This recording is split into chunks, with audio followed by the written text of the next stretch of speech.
ঠিক আছে, আমরা এখন শুরু করবো হচ্ছে টিস্যু ও টিস্যুতন্ত্র। আমরা মোটামুটি ইম্পর্টেন্ট চ্যাপ্টারই বলা যেতে পারে। সবার আগে আসো টিস্যু জিনিসটা কি, এটা আমরা একটু ঝটপট দেখে নিই। টিস্যু হতে গেলে 4টা শর্ত ফিল আপ করতে হবে। সেটা হচ্ছে একগুচ্ছ অবিচ্ছিন্ন কোষ, মানে একই সাথে একগুচ্ছ কোষ একই জায়গা থেকে উৎপত্তি লাভ করে যদি একই ধরনের কাজ করে এবং কোষগুলা মোটামুটি কাছাকাছি সমধর্মী, তখন এটাকে আমরা বলবো টিস্যু। তার মানে একাধিক কোষগুচ্ছ একই স্থান থেকে উৎপত্তি লাভ করে সমধর্মী কোষগুচ্ছা যদি একই ধরনের কাজ সম্পাদন করে, তাহলে ওই কোষগুচ্ছকে আমরা একসাথে বলতে পারি টিস্যু, বা বাংলায় বলি কলা। ভাজক টিস্যুর বৈশিষ্ট্য থেকে অনেকবার কোশ্চেন এসেছে অ্যাডমিশন টেস্টে, ভীষণ ইম্পর্টেন্ট, খুব ভালো করে পড়তে হবে। খেয়াল করো, প্রথমত ভাজক টিস্যুর কোষগুলা যেহেতু নামই ভাজক, তার মানে এরা বিভাজিত হতে পারে, এটা এমনিই পারবো। আর ভাজক টিস্যুর কোষগুলা যেহেতু বিভাজিত হবে, তার মানে কোষগুলা ডেফিনেটলি জীবিত, একটা মৃত কোষ তো আর বিভাজিত হবে না। তাহলে ভাজক টিস্যুর কোষগুলা বিভাজনের সক্ষম, কোষগুলা জীবিত। ভাজক টিস্যুর কোষগুলার আকৃতি সাধারণত এরকম ষড়ভুজাকার বা পঞ্চভুজাকার বা বহুভুজাকার হয়, ঠিক আছে। এবং ভাজক টিস্যুর কোষের সবচেয়ে বাইরে তো থাকে কোষ প্রাচীর, ভাজক টিস্যুরও তাই। কোষের সবচেয়ে বাইরে থাকে কোষ প্রাচীর এবং সেটা হয় পাতলা এবং সেটা হয় সেলুলোজ নির্মিত। কি দ্বারা নির্মিত ভাইয়া? সেলুলোজ। ভাজক টিস্যুর ভেতরে যে সাইটোপ্লাজমটা থাকে এটা অনেক ঘন হয়, ঘন। এবং সাধারণত উদ্ভিদ কোষে একটা বড় কোষ গহ্বর থাকে, কিন্তু ভাজক টিস্যুতে সাধারণত কোষ গহ্বর থাকে না, কারণ কোষটা বৃদ্ধি পাবে তো, বিভাজিত হবে, এখানে বর্জ্য পদার্থ সঞ্চিত খাদ্য থাকে না। কোষের সঞ্চিত খাদ্য, বর্জ্য পদার্থ এগুলো তো কোষ গহ্বরে জমা থাকে, এই জন্য ভাজক টিস্যুর কোনো কোষ গহ্বর থাকে না। থাকলেও জেনে রেখো আকারে খুবই ক্ষুদ্র এবং সংখ্যা একাধিক। তাহলে ভাইয়া ভাজক টিস্যুর কেন্দ্রে কি থাকে? ভাজক টিস্যুর কেন্দ্রে একটা বড় নিউক্লিয়াস থাকে এবং কোষগুলা খুব ঘন সন্নিবিষ্ট হয়ে থাকে, যে কারণে ভাজক টিস্যুতে কোনো আন্তঃকোষীয় ফাঁক থাকে না। ভাজক টিস্যুর বিপাকীয় হার মানে শ্বসন, সালোক সংশ্লেষণ তো হয় না, কারণ ক্লোরোপ্লাস্ট নাই। ভাজক টিস্যুতে নিউক্লিয়াস ছাড়া, জেনে রেখো, নিউক্লিয়াস ছাড়া শুধু অঙ্গাণু হিসেবে মাইটোকন্ড্রিয়াই থাকে। কোনটা থাকে? মাইটোকন্ড্রিয়া। অন্য কোনো অঙ্গাণু থাকে না, থাকলেও সেটা নিষ্ক্রিয় অবস্থায় থাকে। যেমন দেখো, ভাজক টিস্যুতে প্লাস্টিড গুলা প্রোপ্লাস্টিড হিসেবে থাকে, মানে প্লাস্টিডের আগের ভার্সন, এখনো সক্রিয় হয় নাই। প্রো রেনিন সক্রিয় হয়ে রেনিন হয়, প্রোথ্রম্বিন সক্রিয় হয়ে থ্রম্বিন হয়। তাহলে প্রোপ্লাস্টিড এটা সক্রিয় হয়ে স্থায়ী টিস্যুতে গিয়ে প্লাস্টিড হবে। তাহলে ভাইয়া ভাজক টিস্যুর কি কি বৈশিষ্ট্য পড়ালাম দেখো তো, পারি কিনা, সব এমনি পারবা কিনা। ভাজক টিস্যুর কোষগুলা বিভাজনে সক্ষম, পারবো ভাইয়া। যেহেতু বিভাজিত হয়, কোষগুলা জীবিত, পারবো। কোষগুলা বহুভুজাকার বা পঞ্চভুজাকার বা ষড়ভুজাকার, পারবো। কোষগুলা একই রকমের আকার ব্যাস বিশিষ্ট। কোষ প্রাচীরটা পাতলা এবং সেলুলোজ নির্মিত। কোষগুলা ঘন সন্নিবিষ্ট হয়ে থাকে, যে কারণে আন্তঃকোষীয় ফাঁক থাকে না। কোষের ভেতরে কেন্দ্রে বড় একটা নিউক্লিয়াস থাকে, ঘন সাইটোপ্লাজম থাকে। কোষ গহ্বর সাধারণত থাকে না, থাকলেও আকারে ক্ষুদ্র এবং সংখ্যা একাধিক। কোষের মধ্যে মাইটোকন্ড্রিয়া ছাড়া আর কোনো অঙ্গাণুই সক্রিয় অবস্থায় থাকে না। প্লাস্টিডটা থাকলেও প্রোপ্লাস্টিড হিসেবে থাকে, যে কারণে ভাজক টিস্যুতে কোনো সঞ্চিত খাদ্য বা বর্জ্য পদার্থ থাকে না। এটার বৃদ্ধি পাওয়ার জন্য, বিভাজিত হওয়ার জন্য এটার বিপাকীয় হার অনেক বেশি। তাহলে এই তো হয়ে গেল ভাজক টিস্যুর বৈশিষ্ট্য। তাহলে ইনবক্সে লিখে জানাও তো, ভাজক টিস্যুর বৈশিষ্ট্য থেকে কোনো কোশ্চেন আসলে পারা যাবে কিনা পরীক্ষায়। ভাজক টিস্যুর বৈশিষ্ট্য থেকে যদি কোনো কোশ্চেন আসে, তাহলে আমরা পারবো কিনা। শাপলা ফুল কি নগ্নবীজি না আবৃতবীজি? ডেফিনেটলি আবৃতবীজি। শাপলার বীজ তো ফুলের ভেতরে থাকে, শাপলা তো ফুল হয়, ওই ফুলের গর্ভাশয়ের মধ্যে বীজ থাকে। ওকে, এবার আসো ভাজক টিস্যুর প্রকারভেদ। বেশিরভাগই লিখতে পারবো, মার্শাল্লাহ, আগুন তোমরা। দেখো, ভাজক টিস্যুকে 4টা জিনিসের উপর ভিত্তি করে ভাগ করা হয়েছে। ভর্তি পরীক্ষায় ভাজক টিস্যুর যে কোনো প্রকারভেদ আসলে অ্যান্সার হচ্ছে 3। সেটা হোক উৎপত্তি, হোক অবস্থান, হোক বিভাজন বা কাজ, যাই আসুক, চোখ বন্ধ করে 3। এবার আসো নামগুলা পড়তে হবে। উৎপত্তি অনুসারে ভাজক টিস্যু 3 প্রকার। দেখো, প্রারম্ভিক ভাজক টিস্যু, প্রাইমারি ভাজক টিস্যু, সেকেন্ডারি ভাজক টিস্যু। অবস্থান অনুযায়ী একদম শীর্ষে থাকলে শীর্ষস্থ, পাশে থাকলে পার্শ্বীয়। আর স্থায়ী টিস্যুর মাঝখানে যদি নিবিড়ভাবে মিশে থাকে, তখন এটাকে বলে নিবেশিত ভাজক টিস্যু। কোষ বিভাজন অনুসারে ভাজক টিস্যু 3 প্রকার। একটা হচ্ছে মাস, একটা হচ্ছে প্লেট, একটা হচ্ছে রিব। শুধু নামগুলা পড়ো, তারপর আমরা যাচ্ছি। কাজ অনুসারেও ভাজক টিস্যু 3 প্রকার, প্রোটোডার্ম, প্রোক্যাম্বিয়াম, আর একটা হচ্ছে গ্রাউন্ড মেরিস্টেম। মেরিস্টেম মানে ভাজক টিস্যু। তাহলে ভাইয়া, ভাজক টিস্যুর যে কোনো প্রকার ভেদ ভর্তি পরীক্ষা আসলেই আমরা অ্যান্সার কি দিব? 3। যাই আসুক 3। উৎপত্তি অনুযায়ী কি কি ভাইয়া? নামগুলা লাগবে, প্রারম্ভিক, প্রাইমারি, সেকেন্ডারি। অবস্থান অনুযায়ীও 3, শীর্ষে থাকলে শীর্ষক, পাশে থাকলে পার্শ্বীয়, আর মাঝখানে থাকলে, নিবিড়ভাবে মিশে থাকলে নিবেশিত বা ইন্টারক্যালারি। কোষ বিভাজন অনুযায়ীও 3, মাস, প্লেট আর রিব। আর কাজ অনুযায়ী 3 প্রকার, প্রোটোডার্ম, প্রোক্যাম্বিয়াম আর গ্রাউন্ড মেরিস্টেম। এখন আসো ভেতরে ডিটেইলসে যাই। প্রথমে আসো উৎপত্তি অনুসারে ভাজক টিস্যুর প্রথমটা হচ্ছে প্রারম্ভিক ভাজক টিস্যু। প্রারম্ভিক, এটা থেকে আরম্ভ হইছে, তাহলে এই প্রারম্ভিকটাই পরবর্তীতে তৈরি করে প্রাইমারি ভাজক টিস্যু। তাহলে এই কথাটা লাগবে যে উদ্ভিদের প্রারম্ভিক ভাজক টিস্যু থেকেই প্রাইমারি ভাজক টিস্যুটা তৈরি হয়। এটা থেকে একটা লাইন পড়বা খালি, সেটা হচ্ছে এটার ইংরেজি নাম তো প্রোমেরিস্টেম। এটা থেকে উদ্ভিদের বৃদ্ধির সূচনা ঘটে। তাহলে কোন ভাজক টিস্যু থেকে উদ্ভিদের বৃদ্ধির সূচনা ঘটে বললে অ্যান্সার দিবা হচ্ছে প্রারম্ভিক ভাজক টিস্যু। আর প্রারম্ভিক ভাজক টিস্যু থেকে কোন ভাজক টিস্যুর উৎপত্তি হয় বললে অ্যান্সার দিবা প্রাইমারি ভাজক টিস্যু। এই প্রাইমারি ভাজক টিস্যু থেকে দুইটা কথা পড়বা, একটা হচ্ছে এটা ভ্রূণ অবস্থায় উৎপত্তি লাভ করে। এখন দেখো ভাইয়া, ভ্রূণ অবস্থায় কিন্তু প্রারম্ভিকও উৎপত্তি লাভ করে, কিন্তু পরীক্ষায় আসলে কিন্তু প্রাইমারি দিবা, কারণ বইয়ে আসলে প্রারম্ভিকের মধ্যে কথাটা লেখা নাই। তাহলে যদিও প্রারম্ভিকও হয়, কিন্তু ভ্রূণ অবস্থায় কোন ভাজক টিস্যু উৎপত্তি লাভ করে বললে আমরা দিব প্রাইমারি মেরিস্টেম বা প্রাইমারি ভাজক টিস্যু। আর একটা কথা জানবা, সেটা হচ্ছে এরা আজীবন বিভাজনক্ষম, মানে এই প্রাইমারি ভাজক টিস্যুর কোষগুলা এরা আজীবন বিভাজন ক্ষমতা আছে এদের, ঠিক আছে। এবার আসো ভাইয়া, তাহলে সেকেন্ডারি ভাজক টিস্যু কি? সেকেন্ডারি ভাজক টিস্যু হচ্ছে যদি কোনো স্থায়ী টিস্যু বিভাজন ক্ষমতা লাভ করে। স্থায়ী টিস্যু আবার বিভাজন ক্ষমতা লাভ করবে, কি বলেন এগুলো ভাই আপনি? ওই যে বাংলা সিনেমার গানের মতো পাথরে ফুল ফোটাবো।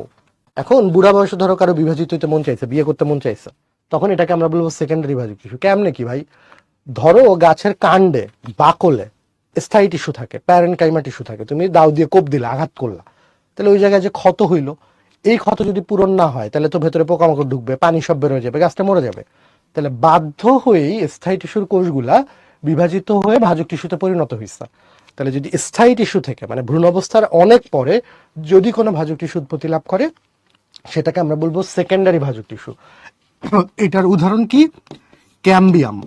ভর্তি পরীক্ষায় যে কোনো ক্যাম্বিয়াম দেখলে তুমি নিশ্চিত থাকবা, প্রথম কথা ক্যাম্বিয়াম হচ্ছে একটা ভাজক টিস্যু, দ্বিতীয় কথা সেটা আসলে স্থায়ী টিস্যু থেকে উৎপত্তি লাভ করছে, মানে সেটা ভ্রূণীয় জীবনের অনেক পরে তৈরি হয়েছে, এটা একটা সেকেন্ডারি ভাজক টিস্যু।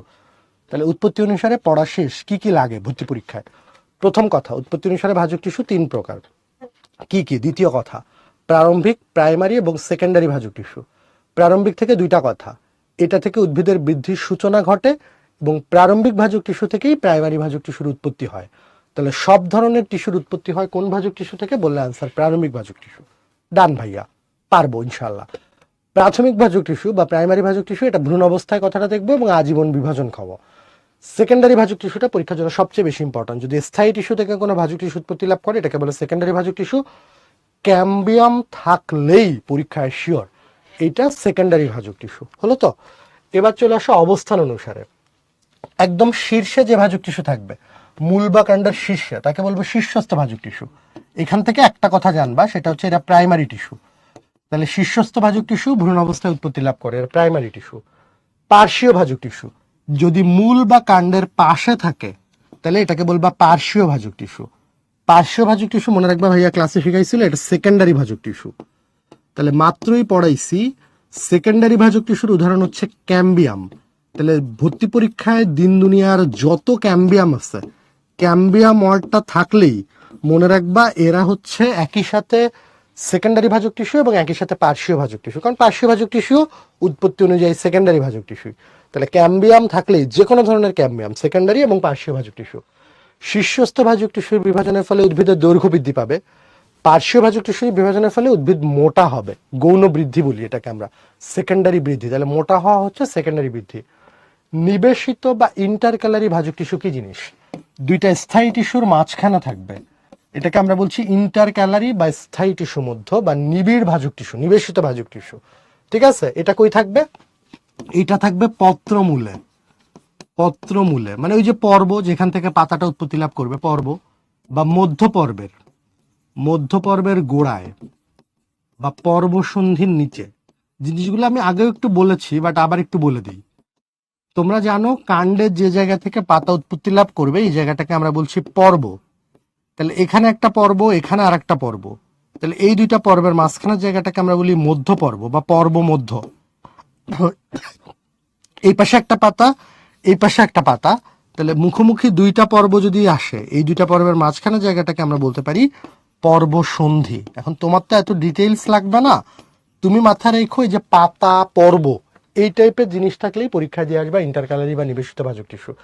এইটাও প্রাইমারি টিস্যু, এটাও কিন্তু প্রাইমারি টিস্যু। তাহলে দেখো ভাইয়া অবস্থানও শেষ। বলো শীর্ষস্থ ভাজক টিস্যু মূল কাণ্ডের শীর্ষে থাকবে, একটা কথা জানলেই হবে এটা প্রাইমারি টিস্যু। ডান। তার মানে এই প্রাইমারি টিস্যু মানে এখান থেকেই সব টিস্যুগুলো আলটিমেটলি তৈরি হয় পরবর্তীতে। ইন্টারক্যালারি বা স্থায়ী টিস্যুর মধ্যে ভাজক টিস্যু এটাও প্রাইমারি টিস্যু। এটা দুই তিনটা কথা, পাতা পর্ব এই টাইপের কিছু থাকলে ইন্টারক্যালারি ভাজক টিস্যু। এরপরে সবশেষে হচ্ছে আমরা দেখেছি পার্শ্বীয় ভাজক টিস্যু, এটা কিন্তু প্রাইমারি না, এটা কিন্তু সেকেন্ডারি টিস্যু। তাহলে এটার উদাহরণ ক্যাম্বিয়াম। এটার বিভাজনের ফলে উদ্ভিদের প্রস্থ বাড়ে, ব্যাস বাড়ে। কোষ বিভাজন অনুসারে তুমি যদি একটা কোষের যতগুলা এক্স ওয়াই জেড যতগুলো অক্ষ কল্পনা করতে পারো, একটা কোষ যদি বিভাজিত হয়ে সব দিকে যায়, যে কোনো তল কল্পনা করলে সব সব তলে গেলে এটাকে বলে মাস। তাহলে মাস দন্ত স, সব দন্ত স, যে টিস্যুর কোষগুলা সবতলে বিভাজিত হবে তাকে বলে মাস ভাজক টিস্যু। এটার বিভাজনের ফলে উদ্ভিদের যেহেতু দৈর্ঘ্য প্রস্থ গভীরতা সব দিকেই বাড়তেছে, তাহলে উদ্ভিদের ঘনত্ব বৃদ্ধি পাবে। তাহলে কোন ভাজক টিস্যু বিভাজনের ফলে উদ্ভিদের ঘনত্ব বৃদ্ধি পায়? অ্যান্সার হচ্ছে মাস। প্লেট, আমরা প্লেটে ভাত খাই, প্লেটের কয়টা তল? দুইটা তল। তাহলে যে ভাজক টিস্যুর কোষগুলো দুইটা তলে বিভাজিত হবে তাকে বলা হচ্ছে প্লেট ভাজক টিস্যু। দৈর্ঘ্য প্রস্থ দুই দিকেই বাড়তেছে, এই জন্য এটা হচ্ছে আয়তন। যদিও মনে হচ্ছে ক্ষেত্রফল, কিন্তু এটা আয়তনই হবে পরীক্ষায়। তুমি বলতে পারো ভাইয়া ঘনত্বর ইংরেজি হতো ভলিউম, ভলিউম মানে তো আয়তন। যেভাবে আসবে ওইভাবেই অ্যান্সার করবা। ঘনত্ব বললে মাস দিবা, আয়তন বললে প্লেট দিবা। আর রিব, রিব হচ্ছে একটা মাত্র তলে বিভাজিত হয়। এই যে বুকের পাঁজরের হাড্ডিগুলোকে কিন্তু আমরা রিব বলি, রিব। ঠিক আছে, তাহলে বুকের পাঁজরের নয় দেখতে। এইটার উদাহরণগুলা কি কি আসে? তাহলে উদাহরণ তো পড়তে হবে না ভাইয়া। প্লেটের উদাহরণ মনে রাখবা পাতা, পাতা। আর পাতা ত দিয়ে মনে রাখবা ত্বক, পাতা আর বর্ধিষ্ণু বহিত্বক। তাহলে প্লেটের উদাহরণ পাতা ত, আর ততে হচ্ছে বর্ধিষ্ণু বহিত্বক। রিব, দেখো একটা উদ্ভিদের মূল বা কাণ্ড এটা কিন্তু আগে লম্বা হয়, আগে কিন্তু মোটা হয় না, আগে লম্বা হয় তারপর মোটা হয়। তাহলে বর্ধিষ্ণু মূল, বর্ধিষ্ণু মূল বা কাণ্ডের মজ্জা। বর্ধিষ্ণু, এই যে দেখো বর্ধিষ্ণু বাড়তেছে। বা তরুণ মূল, মানে বর্ধিষ্ণু বা তরুণ কথাটা থাকলেই আমরা মোটামুটি অ্যান্সার দিব হচ্ছে রিব, এক্সেপ্ট বর্ধিষ্ণু বহিত্বক। ত্বক বললে কিন্তু আবার রিব না, তখন কিন্তু এটা কিন্তু হবে হচ্ছে প্লেট। এবার আসো বাকি যা আছে সব হচ্ছে মাস। যেমন দেখো বর্ধনশীল ভ্রূণ, এখানেও তো ভাই বর্ধনশীল আছে ভাই। ভ্রূণ, একটা ভ্রূণ তো যখন ক্লিভেজ হয় সব দিকে যায়, সব দিকে, দুইটা থেকে চারটা, চারটা থেকে আটটা, এরকম এরকম মরুলা হয় এরকম। তাহলে ভ্রূণ বললে কিন্তু সব তলে যাবে, এটা কিন্তু মাস। তারপরে যে আজকে শস্য পড়েছি, যে রেণুথলির মধ্যে থাকে, ওই যে এন্ডোস্পার্মিত শস্য টিস্যু, মজ্জা, কর্টেক্স, যাই আসুক আমরা কিন্তু অ্যান্সার দিব হচ্ছে মাস। তাহলে ভাইয়া কাজ অনুসারে বিভাজন অনুসারেও কিন্তু পড়া শেষ। যদি কোষগুলা সব তলে বিভাজিত হয় তাহলে মাস, দুই তলে বিভাজিত হইলে প্লেট, এক তলে বিভাজিত হইলে রিব। দুই তলে ভাত খাই প্লেট, প্লেটে দুই তল, এটার উদাহরণ পাতা ত, ত বর্ধিষ্ণু বহিত্বক, ত্বক। ডান। রিব একতলে বিভাজিত হবে, এটা হলো বর্ধিষ্ণু যে কোনো কিছু, বর্ধিষ্ণু মূল, বর্ধিষ্ণু কাণ্ডের মজ্জা, বর্ধিষ্ণু জাইলেম ফ্লেম, তরুণ মূল। আর বাকি যা আছে বর্ধনশীল ভ্রূণ, ভ্রূণ বললে কিন্তু আবার মাস। তারপরে এন্ডোস্পার্ম, রেণুথলি, শস্য, কর্টেক্স, মজ্জা সবই কিন্তু আমরা দিব হচ্ছে মাস ভাজক টিস্যু। এবার আসো কাজ অনুসারে, এটাও তিন প্রকার দেখো, প্রোটোডার্ম, প্রোক্যাম্বিয়াম আর গ্রাউন্ড মেরিস্টেম বা ভিত্তি ভাজক টিস্যু। গ্রাউন্ড মানে ভিত্তি। তাহলে ডার্ম হচ্ছে আমাদের ত্বকে থাকে, তাহলে মূল কাণ্ড বা এদের শাখা প্রশাখা ত্বক সৃষ্টি করবে কে? বললে অ্যান্সার হচ্ছে প্রোটোডার্ম। দেখো মূলের ত্বককে বলে এপিব্লেমা, আর কাণ্ড বা পাতার ত্বককে বলে এপিডার্মিস। তাহলে মূলের ত্বককে কি বলে? এপিব্লেমা। কাণ্ড বা পাতার বহিরাবরণকে কি বলে? এপিডার্মিস। তাহলে এপিব্লেমা বা এপিডার্মিস তৈরি করে কোন ভাজক টিস্যু? অ্যান্সার হচ্ছে প্রোটোডার্ম। জাইলেম এবং ফ্লোয়েম, তোমরা জানো ফ্লোয়েম এবং জাইলেমের মাঝখানে থাকে ক্যাম্বিয়াম। তাহলে জাইলেম ফ্লোয়েম তো পরিবহন টিস্যু, তাহলে ফ্লোয়েম, জাইলেম এবং এদের মাঝখানে থাকা ক্যাম্বিয়াম এগুলোকে সৃষ্টি করাই প্রোক্যাম্বিয়ামের কাজ। তাহলে জাইলেম ফ্লোয়েম এবং ক্যাম্বিয়াম সৃষ্টি করা কোন ভাজক টিস্যুর কাজ? বললে অ্যান্সার দিবা প্রোক্যাম্বিয়াম। আর একটা একটু লিখে রাখতে হবে, সেটা হচ্ছে পেরিসাইকলটাও প্রোক্যাম্বিয়াম থেকেই তৈরি হয়। পেরিসাইকল জিনিস কি আমরা জানবো, বেয়ার উইথ মি, এত টেনশন করার দরকার নেই। তাহলে জাইলেম ফ্লোয়েম এবং ক্যাম্বিয়াম এবং পেরিসাইকল তৈরি করা প্রোক্যাম্বিয়ামের কাজ। তাহলে ভাইয়া ত্বক তৈরি করলে প্রোটোডার্ম, আর পরিবহন তন্ত্র জাইলেম ফ্লোয়েম তৈরি করলে প্রোক্যাম্বিয়াম। এর বাইরে বাদ বাকি যা আছে এভরিথিং, কর্টেক্স, মজ্জা, মজ্জারসি, এভরিথিং, এগুলো কি আমরা পড়বো? সবই কিন্তু হচ্ছে গ্রাউন্ড মেরিস্টেম। দেখো এই যে কর্টেক্স, মজ্জা, মজ্জারসি, গ্রাউন্ড মেরিস্টেম। তাহলে হয়ে গেল, ত্বক বললে প্রোটোডার্ম, পরিবহন তন্ত্র বললে প্রোক্যাম্বিয়াম, আর ত্বক আর পরিবহন তন্ত্র ছাড়া বাকি যে কোনো কিছু বললে গ্রাউন্ড মেরিস্টেম। তাহলে কুইজ নাম্বার 5 দেখো তো পারো কিনা। মাছ ভাজক টিস্যুর উদাহরণ কোনটি? মাছ। বর্ধিষ্ণু মূল, একটা গাছের মূল কি আগে লম্বা হয় না আগে খাটো হয়?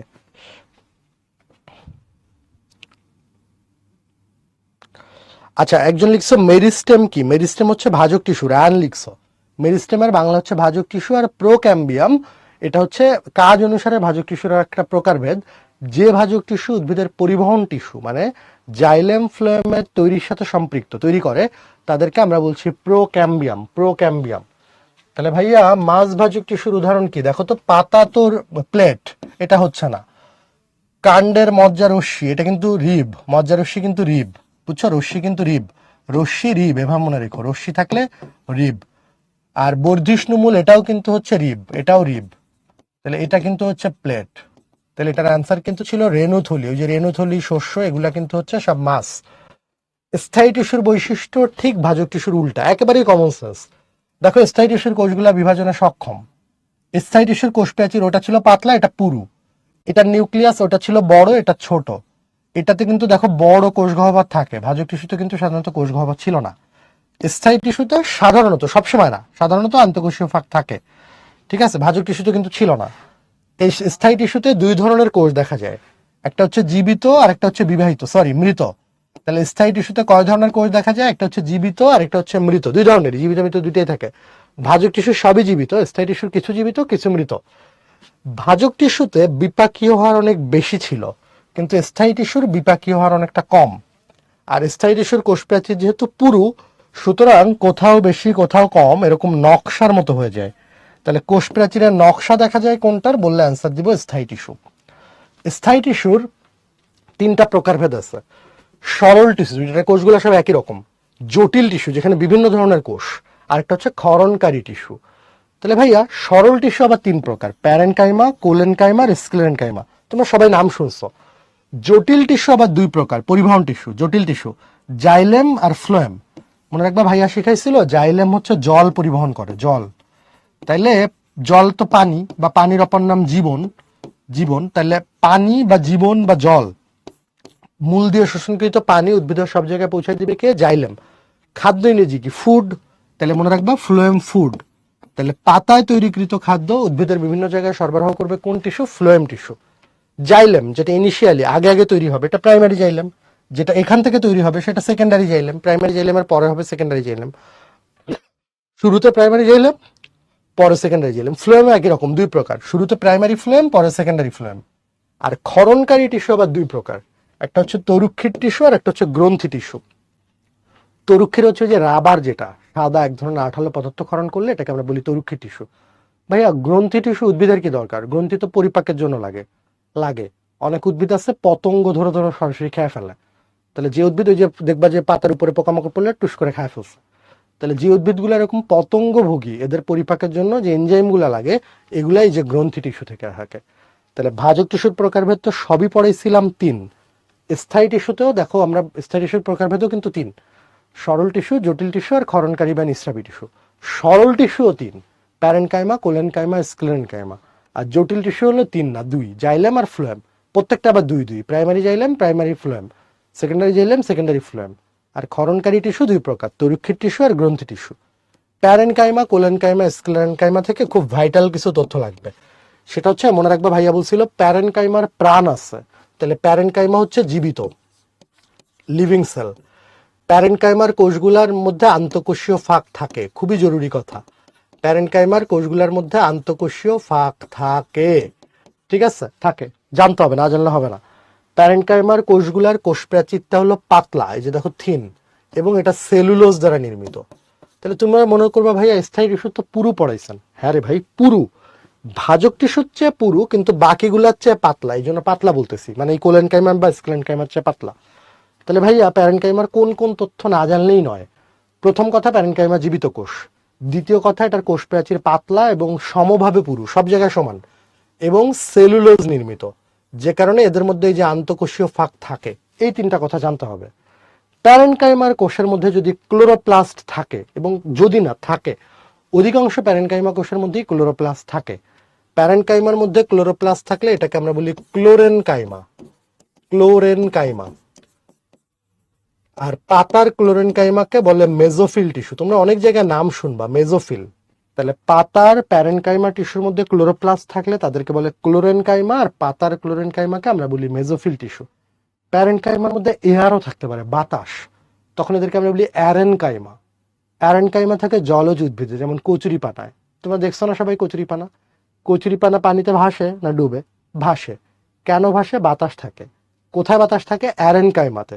অ্যারেনকাইমা কোন জাতীয় টিস্যু? প্যারেনকাইমা জাতীয় টিস্যু। প্যারেনকাইমা কি ধরনের টিস্যু? সরল টিস্যু। সরল টিস্যু কোন টিস্যুর প্রকারভেদ? স্থায়ী টিস্যু। এই হচ্ছে কনসেপশন। কোলেনকাইমা, এইটার কোষ প্রাচীরটা কিছুটা পুরু। কারণ কি জানো? এই কোলেনকাইমার কোষ প্রাচীর, এটাও জীবিত কোষ, এটার কোনায় কোনায় কোথাও কোথাও পেকটিন জমা হয়। তাহলে প্যারেনকাইমাতে যেমন শুধু সেলুলোজ ছিল, এখানে সেলুলোজও থাকে, পাশাপাশি কোনায় কোনায় পেকটিনও থাকে। তাহলে কোনায় কোনায় পেকটিন থাকার কারণে দেখা যায় কোথাও কোথাও আন্তঃকোষীয় ফাঁক আছে, কোথাও কোথাও আন্তঃকোষীয় ফাঁক নাই। তাহলে ভাইয়া প্যারেনকাইমাতে জীবিত কোষ, ক্লোরোপ্লাস্ট থাকে, খাদ্য তৈরি করাটাই মেইন কাজ। খাদ্য তৈরি, খাদ্য সঞ্চয়, এগুলাই মেইন কাজ। উদ্ভিদের অধিকাংশ জায়গায় প্যারেনকাইমা টিস্যুই থাকে। কোলেনকাইমার মধ্যে কোষ প্রাচীরটা অসমভাবে পুরু, কারণ কোনায় কোনায় পেকটিন জমা হয়েছে। এই জন্য এটার মধ্যেও ক্লোরোপ্লাস্ট থাকতে পারে, থাকলে খাদ্য তৈরি করবে, না হলে আংশিক দৃঢ়তা প্রদান করবে, আংশিক। অধিকাংশ জায়গায় বললে পরীক্ষায় দিবা প্যারেনকাইমা। আর ফুল, পাতা, ফুল ফল পাতা এই টাইপের কিছু বললে অ্যান্সার দিবা হচ্ছে কোলেনকাইমা। মানে উদ্ভিদের ফুল ফল পাতায় মেইনলি বেশি থাকে কোলেনকাইমা। স্ক্লেরেনকাইমা, দেখো এটা কিন্তু dead cell. Sclerenchyma dead cell, মৃত কোষ। এটার পুরাটাই খালি কোষ গহ্বরের বাইরে কোষ প্রাচীর, এই যে এরকম। এবং কোষ প্রাচীরটা লিগনিন দ্বারা নির্মিত, কোনো আন্তঃকোষীয় ফাঁক কিন্তু থাকে না। তাহলে ভাই খুব ভাইটাল কিছু কি না? খুব ভাইটাল না, বাট তোমার কনসেপশন ক্লিয়ার থাকলে সুবিধা আছে। কারণ যদি বাই চান্স এসে পড়ে, কারণ আসে মাঝে মধ্যে, যদিও হাসান স্যারের বইয়ে খুব একটা ডিটেলস দেওয়া নাই, তারপরেও আমরা একটু জেনে রাখি। প্যারেনকাইমা প্রাণ আছে, জীবিত। কোলেনকাইমাও জীবিত, স্ক্লেনকাইমা মৃত। শেষ, ডান। প্যারেনকাইমা কোষগুলাতে প্রচুর ক্লোরোপ্লাস্ট থাকে, এটার মেইন কাজ খাদ্য তৈরি, খাদ্য সঞ্চয়, এগুলা ত্বক টক গঠন করবে। শেষ। কোলেনকাইমা ফুল পাতা, ফুল পাতা ফল এগুলা ত্বকে থাকে কোলেনকাইমা। আর স্ক্লেরেনকাইমা মৃত কোষ, তো এটা হলো গাছের বাকলটা কোলে থাকে, দৃঢ়তা প্রদান করেই স্ক্লেরেনকাইমার কাজ। প্যারেনকাইমার কোষ প্রাচীর পাতলা, সমভাবে পুরু, এই জন্য আন্তঃকোষীয় ফাঁক থাকে, সেলুলোজ নির্মিত। কোলেনকাইমার কোষ প্রাচীরে সেলুলোজও থাকে, পেকটিনও থাকে, এই জন্য কোথাও কোথাও আন্তঃকোষীয় ফাঁক আছে, কোথাও কোথাও আন্তঃকোষীয় ফাঁক নাই। শেষ। স্ক্লেরেনকাইমা মৃত কোষ, লিগনিন নির্মিত, পুরু কোষ প্রাচীর বিশিষ্ট, ঘনভাবে থাকে, এই জন্য স্ক্লেরেনকাইমার মধ্যেও কিন্তু আন্তঃকোষীয় ফাঁক নেই। এটার মেইন কাজ দৃঢ়তা প্রদান করা। হলো তো? হলো। এবার চলে আসো হচ্ছে, দেখো কোন টিস্যুর, আমরা গুচ্ছের কোশ্চেন সলভ করি একটা, কোন টিস্যুর প্রোটোপ্লাজম ক্রমান্বয়ে মৃত কোষে পরিণত হয়? মৃত কোষে পরিণত হবে কে? একটু আগেই পড়ে আসছি। এতে দেখো কনসেপশন ক্লিয়ার না থাকলে কিন্তু পারা যেত না এই কোশ্চেনটা। আমরা দেখলাম প্যারেনকাইমা জীবিত, কোলেনকাইমাও জীবিত, অ্যারেনকাইমা তো প্যারেনকাইমারই একটা প্রকারভেদ। তাহলে এই কোশ্চেনের অ্যান্সার কিন্তু হচ্ছে স্ক্লেরেনকাইমা। স্ক্লেরেনকাইমা হচ্ছে ডেড সেল। হ্যাঁ, dead cell, dead man tells no lies. আচ্ছা, তাহলে স্ক্লেরেনকাইমা হচ্ছে ডেড সেল, মৃত কোষ। কোনটির ভাস্কুলার টিস্যু গঠনগত দিক দিয়ে দুর্বল? দেখো তোমরা এক্সাম্পল দেখলে পারা উচিত এটা। সুন্দরী, জবা, ধান, শাপলা। দেখো শাপলা তো পানির মধ্যেই ডুবে আছে, যে ডুব সাগরে ডুব দিয়ে আছে, এর কি আর পানির ভয় আছে? শাপলা তো পানির মধ্যেই ডুবে আছে, তো এর তো আসলে পরিবহন টিস্যু, ভাস্কুলার টিস্যুর দরকার কি? ভাই আমি তো পানির মধ্যেই ডুবে আছি, আমার পানি পরিবহন করার দরকার কি? আমি যখন ইচ্ছা পানি নিব, ব্যাপারটা এরকম। তাহলে শাপলা কিন্তু নরম তুলনামূলকভাবে, এবং এটা পানির মধ্যেই ডুবে থাকে, এই জন্য এটার ভাস্কুলার টিস্যুগুলো একটু দুর্বল প্রকৃতির হয়। সুন্দরী, জবা বা ধানের বেলায় যেটা হয় না। কোন টিস্যু উদ্ভিদের খাদ্য তৈরি করে? একেবারেই সিম্পল কোশ্চেন। খাদ্য তৈরি করে না, ওকে ভাইয়া না। দেখো স্থায়ী টিস্যু, সরল টিস্যু, প্যারেনকাইমার মেইন কাজই তো খাদ্য তৈরি করে, তাহলে এটা হচ্ছে না। কোলেনকাইমা এটাও তো খাদ্য তৈরি করতে পারে ক্লোরোপ্লাস্ট থাকলে। ভাই ভাজক টিস্যুতে তো ক্লোরোপ্লাস্ট নাই, থাকলেও প্রোপ্লাস্টিক, তাহলে ও কিন্তু খাদ্য তৈরি করবে না। একটু কনসেপচুয়াল কোশ্চেন কিন্তু। তাহলে খাদ্য তৈরি করে না হচ্ছে ভাজক টিস্যু। ভাজক টিস্যু খালি বিভাজিত করবে, বৃদ্ধি করবে। তাহলে জাইলেম ওইটা পরিবহন করলেও কিছুটা তৈরিও করতে পারে। জাইলেমের মধ্যে জাইলেম প্যারেনকাইমা থাকে, ওটা একটু খাদ্য তৈরিও করতে পারে। এপিথেলিয়ামের ঠিক নিচে কি অবস্থান করে? এপিথেলিয়াম মানে হচ্ছে আবরণী কলা। আবরণী কলার ঠিক নিচে আমরা দেখবো যে কি থাকে, ট্রাকিড, ট্রাকিয়া বা সিবনল, এগুলা জাইলেম ফ্লোয়েমে থাকে, এগুলা না। তাহলে মেইনলি উদ্ভিদের বেশিরভাগ জায়গায় থাকে প্যারেন্ট কাইমা। তাহলে এপিথেলিয়াম বা আবরণের নিচে মেইনলি কোন টিস্যু থাকবে? উদ্ভিদের অধিকাংশ অঞ্চলেই যেটা থাকে সেটা হচ্ছে প্যারেন্ট কাইমা। কোনটি স্থায়ী টিস্যুর বৈশিষ্ট্য নয়? দেখো তো পারা যায় কিনা। কোষগুলো পরিণত, হ্যাঁ কোষগুলো তো পরিণতই, ম্যাচিউর হয়ে গেছে। বিভাজনে সক্ষম, আরে ভাই কেন স্থায়ী টিস্যুর কোষগুলো বিভাজনে সক্ষম হবে? তাহলে এটাই আনসার। তাও আমরা অপশনগুলো পড়ে দেখি। নিউক্লিয়াস আকারে ছোট, হ্যাঁ এটা ঠিক আছে। উদ্ভিদের যান্ত্রিক দৃঢ়তা প্রদান করে, করে তো। স্কেলেনকাইমা দায়িত্ব দিয়ে, তাহলে এটা অ্যান্সার হচ্ছে এটা, কোষগুলো বিভাজনে সক্ষম। এটা পারার জন্য তো আইনস্টাইনও লাগে না, এমনিই পারা যায়। উদ্ভিদের ভাজক টিস্যুর ক্ষেত্রে কোনটি সঠিক? দেখছো এই টাইপের কোশ্চেন কিন্তু খুবই ফ্রিকোয়েন্ট। ভাজক টিস্যুর ক্ষেত্রে কোনটা সত্য চাইছে? আদি টিস্যু নয়। আচ্ছা আদি টিস্যু নয়, এটা কি মেনে নেওয়া যায় বলো তো? কারণ প্রোমেরিস্টেম যেটা, এটাই তো আদি ভাজক টিস্যু, এখান থেকেই তো সব ভাজক টিস্যুর উৎপত্তি হয়েছে। আচ্ছা তারপরেও দেখি, আমরা সবুর করি, দেখি সবুরে যদি মেয়া ফলে। কোষগুলা বিভাজনে অক্ষম, ভাজক টিস্যুর কোষগুলা বিভাজনে অক্ষম, কি বলে রে ভাই? এটা তো সক্ষম, তাহলে এটা হচ্ছে না। বর্ধিষ্ণু অঞ্চলে থাকে না, ভাজক টিস্যু বর্ধিষ্ণু অঞ্চলে থাকে না, এটা কেমন কথা? ভাজক টিস্যু তো শীর্ষস্থ ভাজক টিস্যু, যেখানে বিভাজিত হবে ওখানেই তো থাকবে। কোষগুলা অপরিণত, হ্যাঁ আমরা তো দেখেছি ভাজক টিস্যুর কোষগুলো এখনো পরিণত হয় নাই, পরিণত হচ্ছে স্থায়ী টিস্যু, তাহলে এটাই সঠিক। আদি টিস্যু নয় তো না, ভাজক টিস্যু তো আদি টিস্যু তো হয়ই, তাহলে এটার অ্যান্সার কিন্তু এই যে কোষগুলো হচ্ছে অপরিণত, স্থায়ী টিস্যুর কোষগুলো হচ্ছে পরিণত। ভাজক টিস্যু স্থায়ী টিস্যুর মধ্যে 5টা পার্থক্য ঢাকা ইউনিভার্সিটিতে 2বার এসছে, হয়তো তোমাদেরও আসবে, একেবারে ইজি পিজি, আমি শিওর তোমরা সবাই পারবা যারা ক্লাস করতেছো। ওইটা বিভাজিত হয়, এটা হয় না, ওইটা জীবিত, এটা জীবিত মৃত দুইটাই। ওইটাতে নিউক্লিয়াস বড়, এটাতে ছোট, এটাতে কোষ গহ্বর নাই, থাকলেও ছোট, এটাতে কোষ গহ্বর বড়, এটার কোষ প্রাচীর পাতলা, আর এটার কোষগুলো অপরিণত, এটা পরিণত। ওইটার কাজ বৃদ্ধি, এটার কাজ খাদ্য তৈরি, দৃঢ়তা। এমনিই পারবা আশা করা যায়। টিস্যুতন্ত্র, আমাদের ক্লাসের আজকের প্রথম টিস্যুতন্ত্রের টিস্যু পার্টটা শেষ, বাকি আছে শুধু টিস্যুতন্ত্র। টিস্যুতন্ত্রের আমরা যদি একটু খেয়াল করি, টিস্যুতন্ত্রের যে জনক, ওনার নামটা একটু অ্যাটিপিক্যাল। টিস্যুতন্ত্রের আব্বুর নাম হচ্ছে বিজ্ঞানী স্যাক্স। টিস্যুতন্ত্র, উনি টিস্যুতন্ত্রকে, ওই বিজ্ঞানী স্যাক্স ওনাকে টিস্যুতন্ত্রের আব্বু বলে, টিস্যুতন্ত্রের জনক। উনি টিস্যুতন্ত্রকে 3টা ভাগে ভাগ করেন, একটা হচ্ছে এপিডার্মাল, একটা হচ্ছে ভাস্কুলার, একটা হচ্ছে গ্রাউন্ড টিস্যুতন্ত্র। ভাস্কুলার টিস্যুতন্ত্র খুবই ইম্পর্টেন্ট, আমরা খুব ভালো করে পড়বো। সংযুক্ত, অরীয় আর কেন্দ্রিক, তোমরা নাম শুনছো। আর গ্রাউন্ড টিস্যুতন্ত্রের আবার 2টা অঞ্চল আছে, আমি একটু পরে দেখবো, বহিঃস্থলীয় অঞ্চল আর অন্তঃস্থলীয় অঞ্চল। আর এপিডার্মাল টিস্যুতন্ত্রে আমরা 4টা টপিক পড়বো। একটা হচ্ছে এপিডার্মিস, একটা হচ্ছে এপিডার্মিসের কিছু উপাঙ্গ, আর 2টা রন্ধ্র, একটা হচ্ছে পত্ররন্ধ্র আর পানিপত্ররন্ধ্র। তাহলে ভাইয়া টিস্যু পার্টটা তো বুঝছি মোটামুটি, যা পড়াইছেন পরীক্ষায় মেইনলি তো আসে ভাজক টিস্যু আর স্থায়ী টিস্যুর পার্থক্য, পারবো ভাইয়া। ভাজক টিস্যুর বৈশিষ্ট্য, স্থায়ী টিস্যুর বৈশিষ্ট্য, পারবো ভাইয়া। ভাজক টিস্যুর প্রকারভেদ যা পড়াইছেন পারবো ইনশাল্লাহ ভাইয়া। স্থায়ী টিস্যুর মধ্যে প্যারেনকাইমা, কোলেনকাইমা, স্ক্লেনকাইমাও পারবো আশা করা যায় ইনশাল্লাহ। টিস্যুতন্ত্রে আমরা বললাম টিস্যুতন্ত্রের 3টা ভাগ, এপিডার্মাল, ভাস্কুলার আর গ্রাউন্ড। ওকে ভাইয়া কুল। ভাস্কুলার তো এইচএসসি তে ভালো করে পড়ছি, আবার পড়বো। 3 প্রকার, সংযুক্ত, অরীয় আর কেন্দ্রিক, জাইলেম ফ্লোয়েমের তুলনামূলক অবস্থানের ভিত্তিতে। আর গ্রাউন্ড টিস্যুতন্ত্রে 2টা অঞ্চল আছে, স্টিলের বাইরে থাকে বহিঃস্থলীয় অঞ্চল, স্টিলের ভেতরে থাকে অন্তঃস্থলীয় অঞ্চল। ওকে ভাইয়া কুল।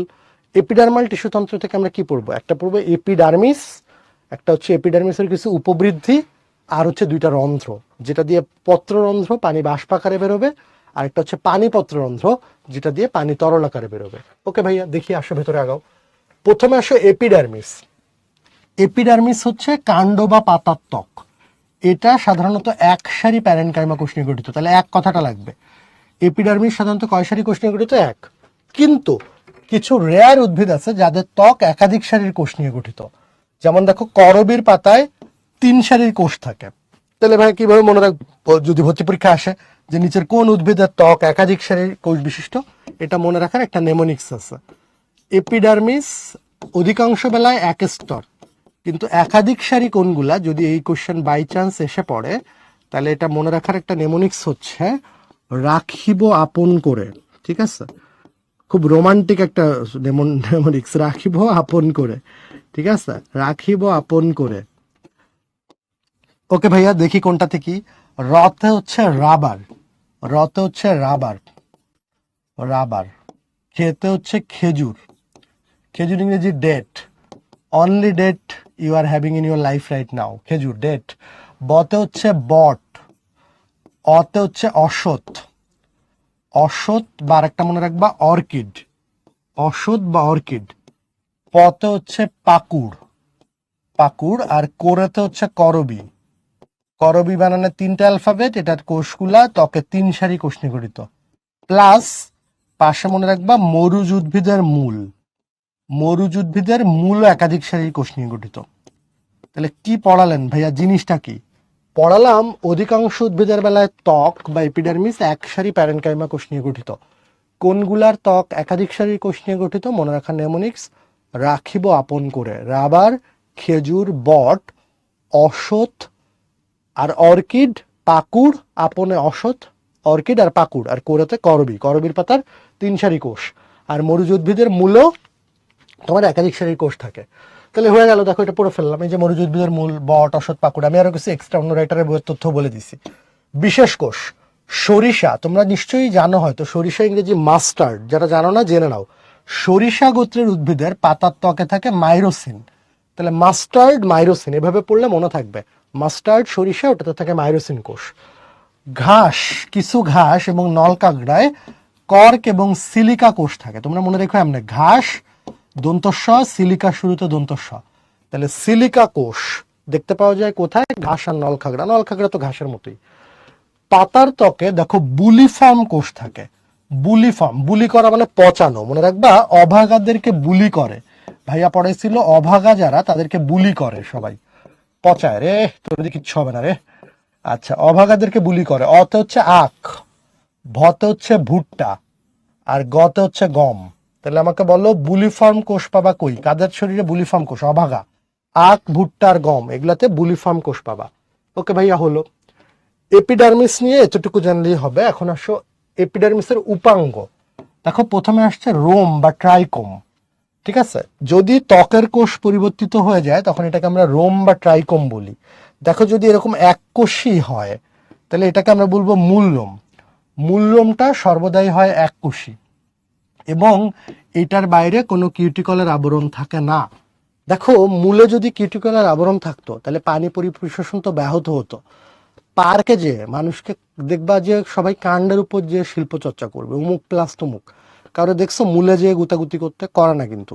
তাহলে কাণ্ডে গুতাগুতি করে, কাণ্ডে কিউটিকলের আবরণ থাকে, কিন্তু মূলে কিন্তু কোনো গুতাগুতি করে না, এই জন্য কিউটিকল আল্লাহ দেয়ও নেই। কিউটিকল মূলে থাকলে পানি পরিশোষণ ব্যাহত হইতো। তাহলে ভাইয়া ত্বকের কোষ পরিবর্তিত হতে পারে রোম বা ট্রাইকোম। রোমটা যদি এককোষী শাখাবিহীন হয় তাহলে এটা বলবো মূলরোম। মূলরোম এককোষী শাখাবিহীন, কিউটিকল বিবর্জিত। আর কাণ্ডরোমটা হচ্ছে বহুকোষী হয়। কাণ্ডরোমটা বহুকোষী হয়। দেখো এই যে কাণ্ডরোমটা বহুকোষী হয়, ঠিক আছে? কাণ্ডরোম বহুকোষী, কাণ্ডরোম বহুকোষী। এবার আসো শল্ক, শুধু হেডলাইন গুলা পড়ো। শল্ক, শল্ক, শল্ক, শল্ক, ঠিক আছে? শল্ক হচ্ছে তোমার, এটা প্রস্বেদনের হার কমায়। এটা একটু জানতে পারলে ভালো যে রোমের একটা বিশেষ উপবৃদ্ধি হচ্ছে শল্ক, এটা প্রস্বেদনের হার কমায়। কোলেটার্স, কোলেটার্স হচ্ছে এটা তোমার আঠালো পদার্থ ক্ষরণ করে। কোলেটার্স, কোলেটার্স আঠালো পদার্থ ক্ষরণ করে। এর বাইরে আরেকটা পড়বো আমরা, থলি। সেটা হচ্ছে কোষটা যদি এরকম থলির মতো হয়ে যায়, যেরকম এরকম, এটা আমরা যে বরফ উদ্ভিদে পাবো, ঠিক আছে? বরফ উদ্ভিদ, এটা হচ্ছে যে শীত প্রধান দেশে জন্মায়, আইস প্লান্ট বলে। এটাতে পানি যখন হিমাঙ্কের নিচে চলে আসে, ওয়েস্টার্ন কান্ট্রিতে, ইউরোপে তো তাপমাত্রা প্রায় হিমাঙ্কের নিচে চলে যায়, তখন পানিটা বরফে পরিণত হয়। মনে হয় যে ডায়মন্ড ঝুলতেছে কোষের মধ্যে, ক্রিস্টাল ডায়মন্ড ঝুলতে থাকে, মনে হয় এরকম। এই জন্য সাইন্টিফিক নেমে ক্রিস্টালেনিয়াম আছে, মেজেমব্রান্থিয়াম ক্রিস্টালেনিয়াম। এটা বরফ উদ্ভিদে পাওয়া যায়। তাহলে থলি, থলি, থলি বা ওয়াটার ব্লাডার বলি আমরা এটাকে, মেজেমব্রান্থিয়াম ক্রিস্টালেনিয়াম। এর বাইরে মনে রাখবা দংশক্রোম পাওয়া যায়। দংশক্রোম, রোম পরিবর্তিত হয়ে এরকম হয়ে গেলে তখন এটাকে আমরা বলি দংশক্রোম। দংশক্রোম পাবো বিছুটি, এই বিচ্ছু বলে না দুষ্টু পোলা বাইনগুলারে, বিছুটি আর আলকুশি, আলকুশি, এই দুইটা প্লান্টে থাকে হচ্ছে তোমার দংশক্রোম। ভাই কি পড়ছি আমরা? টিস্যুতন্ত্র 3 প্রকার, এপিডার্মাল, ভাস্কুলার আর গ্রাউন্ড। এপিডার্মাল টিস্যুতন্ত্রে এপিডার্মিসের কথা আগেই পড়ে আসছি, যে কাদের ত্বক একাধিক সারির কোষ বিশিষ্ট, অধিকাংশ এক সারি প্যারেনকাইমা কোষ, পড়ে আসছি। মাইরোসিন কোষ মাস্টার্ডে, সরিষায়, পারি। অভাগাদেরকে বুলি করা হয়, আখ, ভুট্টা, গমে বুলিফর্ম কোষ থাকে, পারি। এরপরে এর বাইরে আমরা বলেছি ঘাসে থাকে সিলিকা, ঘাস দন্তস্ব, সিলিকা সহিত দন্তস্ব, পারি ভাইয়া। এপিডার্মিসের উপবৃদ্ধি কি কি আছে? রোম বা ট্রাইকোম। মূলরোম এককোষী, কিউটিকল বিবর্জিত। কাণ্ডরোম বহুকোষী, কিউটিকল যুক্ত, ডান, পারি।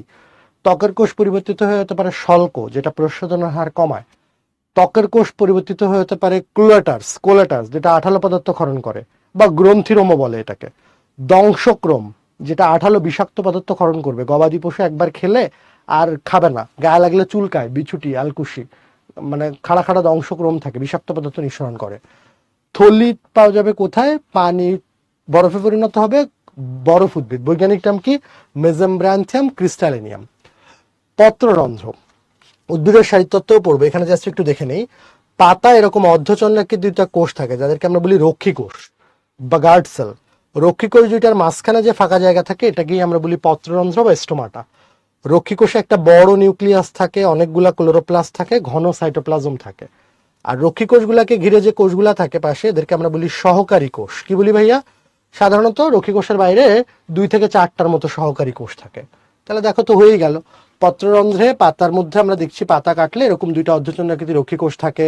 তারপরে বলছি যে এখানে তোমার সহকারী কোষ থাকে 2 থেকে 4টা। আর সহকারী কোষের এখানে পত্ররন্ধ্র বা স্টোমাটার নিচে একটা কুঠুরি থাকে, যেটাকে আমরা শ্বাসকুঠুরি বলি। তাহলে পত্ররন্ধ্র তো ছিদ্র, এটা দিয়েই তো অক্সিজেন ওরা ছেড়ে দিবে, কার্বন ডাইঅক্সাইড ছাড়বে, নিবে, দুইটাই করে। শ্বসনের সময় একটা হয়, সালোকসংশ্লেষণের সময় একটা হয়। তাহলে পত্ররন্ধ্রের গঠন আমরা মোটামুটি আইডিয়াই আছে। পত্ররন্ধ্রের প্রকারভেদটা এমসিকিউর জন্য ভীষণ ইম্পর্টেন্ট। দেখো, যদি এমন হয় যে 2টা সহকারী কোষ একে অন্যের সাথে সমকোণে 90 ডিগ্রি কোণ করে আছে, তাহলে এটাকে আমরা বলবো ডায়াসাইটিক। ডাই মানে 2।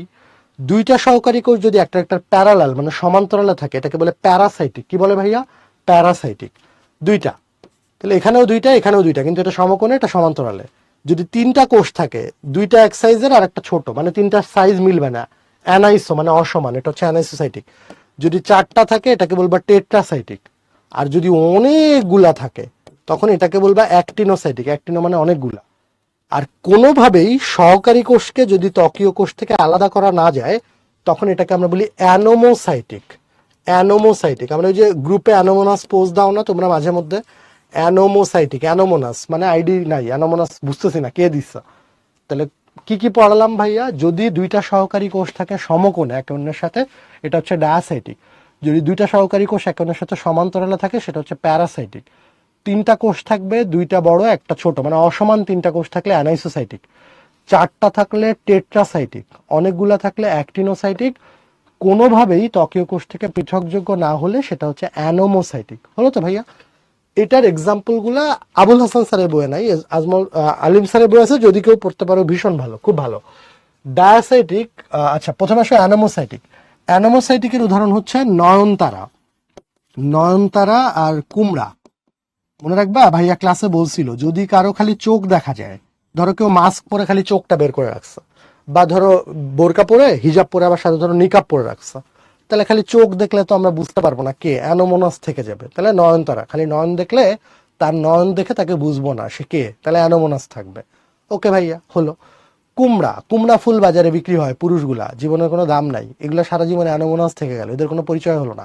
পুরুষ ফুল, কুমড়া ফুলগুলা কোনো বংশ রেখে যেতে পারলো না, এরা কিন্তু মানে এরা মরে গেল আর কি, ভাজি করে খেয়ে ফেললো, ব্যাপারটা এরকম। তাহলে এরাও অ্যানোমোনাস। তাহলে অ্যানোমোনাসলি বাজারে বিক্রি হয় কুমড়া ফুল, আর সাথে নয়ন দেখলে চিনতে পারবো না, তাহলে এই 2টা হচ্ছে অ্যানোমোনাস, নয়নতারা, কুমড়া। এবার আসো তোমার অ্যানাইসোসাইটিক। অ্যানাইসোসাইটিকে 3টা কোষ, এটা মনে রাখবা বাতাস। বাতাসেও 3টা অক্ষর। অ্যানাইসোসাইটিক হচ্ছে বাতাস। বতে হচ্ছে বেগুন, ততে হচ্ছে তাতে তামাক, আর দন্তস্বতে হচ্ছে সরিষা। তাহলে অ্যানাইসোসাইটিক 3টা থাকবে, এটা মনে রাখবা, 3 অক্ষর বিশিষ্ট একটা শব্দ, বাতাস, বেগুন, তামাক, সরিষা। প্যারাসাইটিক, প্যারাসাইটিক মনে রাখবা রঙ্গন। মনে রাখবা যারা রং ঢং বেশি করে এরা জীবনে প্যাড়া বেশি দেয়। তাহলে রঙ্গন হচ্ছে প্যারাসাইটিক, রং ঢং বেশি করলে জীবনটাকে প্যারাদায়ক করে ফেলবে, তাহলে রঙ্গন হচ্ছে প্যারাসাইটিক। বাকি থাকলে একটাই ডায়াসাইটিক। ডায়াসাইটিক হচ্ছে চিরতা আর কলসি। চিরতা আর কলসি। মনে রাখবা ডায়া মানে তো 2, মনে রাখবা 2জনের কথা ভাবলেই নায়ক নায়িকার কথা চিন্তা করবে। বাংলা সিনেমার নায়ক নায়িকা, নায়িকা কি হতো, কলসি হাতে হেঁটে যেত নদীর পাড় দিয়ে, আর নায়ক বাঁশি বাজাইতে বাজাইতে ইফটিজিং করতে করতে পেছন পেছন যাইতো। তাহলে ডায়া মানে হচ্ছে 2, নায়ক নায়িকা। চিরায়ত বাংলার নায়িকা, চিরায়ত চিরতি, নায়িকা হেঁটে যাচ্ছে কি নিয়ে, কলসি কাঁধে নিয়ে। কলসি কাঁধে তো আর না, কলসি কোমরে নিয়ে। তাহলে চিরতা আর কলসি ডায়াসাইটিক, দেখো মোটামুটি মুখস্থ হয়ে গেছে। অ্যানাইসোসাইটিক, বাতাস 3টা, বেগুন, তামাক, সরিষা। প্যারা দিবে কে, রং ঢং বেশি করলে। প্যারাসাইটিক হচ্ছে রঙ্গন। এরপরে অ্যানোমোসাইটিক, অ্যানোমোনাস চিনবো না কেমনে, নয়নতারা আর হচ্ছে কুমড়া। আর ডায়াসাইটিক, দুইজন দুইজন হেঁটে যাবে, নায়ক নায়িকা, নায়ক নায়িকা, নায়িকা কোমরে কলসি নিয়ে চিরায়ত বাংলার নদীর পাড় দিয়ে হেঁটে যাবে, তাহলে চিরতা আর কলসি হচ্ছে ডায়াসাইটিক, হয়ে গেছে। এবার আসো পানিপত্ররন্ধ্র। কিছু কিছু উদ্ভিদ আছে সেটা হচ্ছে যে তোমার কিছু কিছু উদ্ভিদ আছে যারা তাদের প্রয়োজনীয় অতিরিক্ত পানিটা তরল আকারে বের করে দেয়, ওই রন্ধ্রগুলাকে আমরা বলবো পানিপত্র রন্ধ্র, বা এটাকে ইংরেজিতে আমরা বলি হাইডাথোড। হাইডাথোড। আচ্ছা, এই হাইডাথোড কোথায় থাকে ভীষণ ইম্পর্টেন্ট, মনে রাখবা, ঘটক। ঘটক, ঘটক, ঘতে হচ্ছে ঘাস, টতে টমেটো, আর কতে কচু। তাহলে ভাইয়া পানিপত্র রন্ধ্র বা হাইডাথোড পাওয়া যাবে কোথায়, আসবে কিন্তু পরীক্ষায়, ঘটক। এর বাইরেও কিছু আছে, আমি বলে দিই, ওগুলা না জানলেও চলে, যেমন ধান, তারপরে স্ট্রবেরি, তারপরে প্রিমুলা। তাহলে এগুলা তুমি যদি জানো ভালো, নাইলে ওই তিনটা মাস্ট, ঘটক, ঘাস, টমেটো আর কচু, এই তিনটাতে হচ্ছে আমাদের পানি পত্ররন্ধ্র থাকে। আর পত্ররন্ধ্রে পানি বের হয়ে যাওয়াকে আমরা বলি প্রস্বেদন, পানি পত্ররন্ধ্রে পানি নির্গমন হওয়াকে আমরা বলি গাটেশন বা চুয়ানো, গাটেশন বা চুয়ানো। তাইলে আমরা পত্ররন্ধ্র পানি পত্ররন্ধ্রের পার্থক্যটা একটু সামারাইজ করে নিই, দেখো তো তোমরা পারো কিনা। পত্ররন্ধ্র সব ধরনের পাতায় থাকে, অধিকাংশ উদ্ভিদের পাতায় পত্ররন্ধ্রই থাকে, এবং পত্ররন্ধ্র ঊর্ধ্বত্বক নিম্নত্বক সব জায়গায় থাকে। পানিপত্ররন্ধ্র কিন্তু সব উদ্ভিদে থাকে না, এটা থাকে ঘটক, ঘাস, টমেটো, কচু। এর বাইরে যদি মনে রাখতে পারো ধান, স্ট্রবেরি, প্রিমুলা, ওকে ভাইয়া বুঝলাম। পত্ররন্ধ্র থাকে পাতার সব জায়গায়, ঊর্ধ্বত্বক, নিম্নত্বক, নিম্নত্বকে বেশি থাকে। আর পানিপত্ররন্ধ্র থাকে পাতার কিনারায়, এই যে দেখো শিশির পাতার কিনারায় থাকে কিন্তু। পত্ররন্ধ্রে পানি বাষ্পাকারে বের হয়ে যায়, যেটাকে আমরা বলি প্রস্বেদন। পানিপত্ররন্ধ্রে পানি তরল আকারে বের হয়ে যায়, যেটাকে আমরা বলি গাটেশন।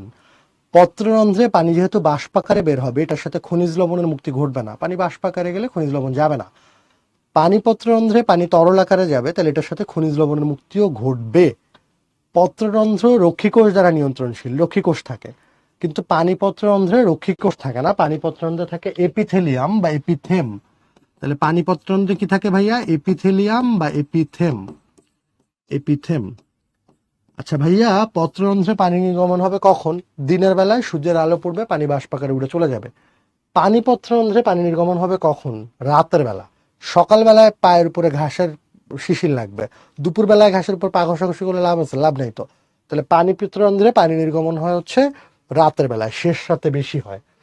দেখো তাহলে কুইজ নম্বর 6, বরফ উদ্ভিদের নিচের কোন এপিডার্মাল উপবৃদ্ধিটা দেখা যায়, পারার কথা সবার।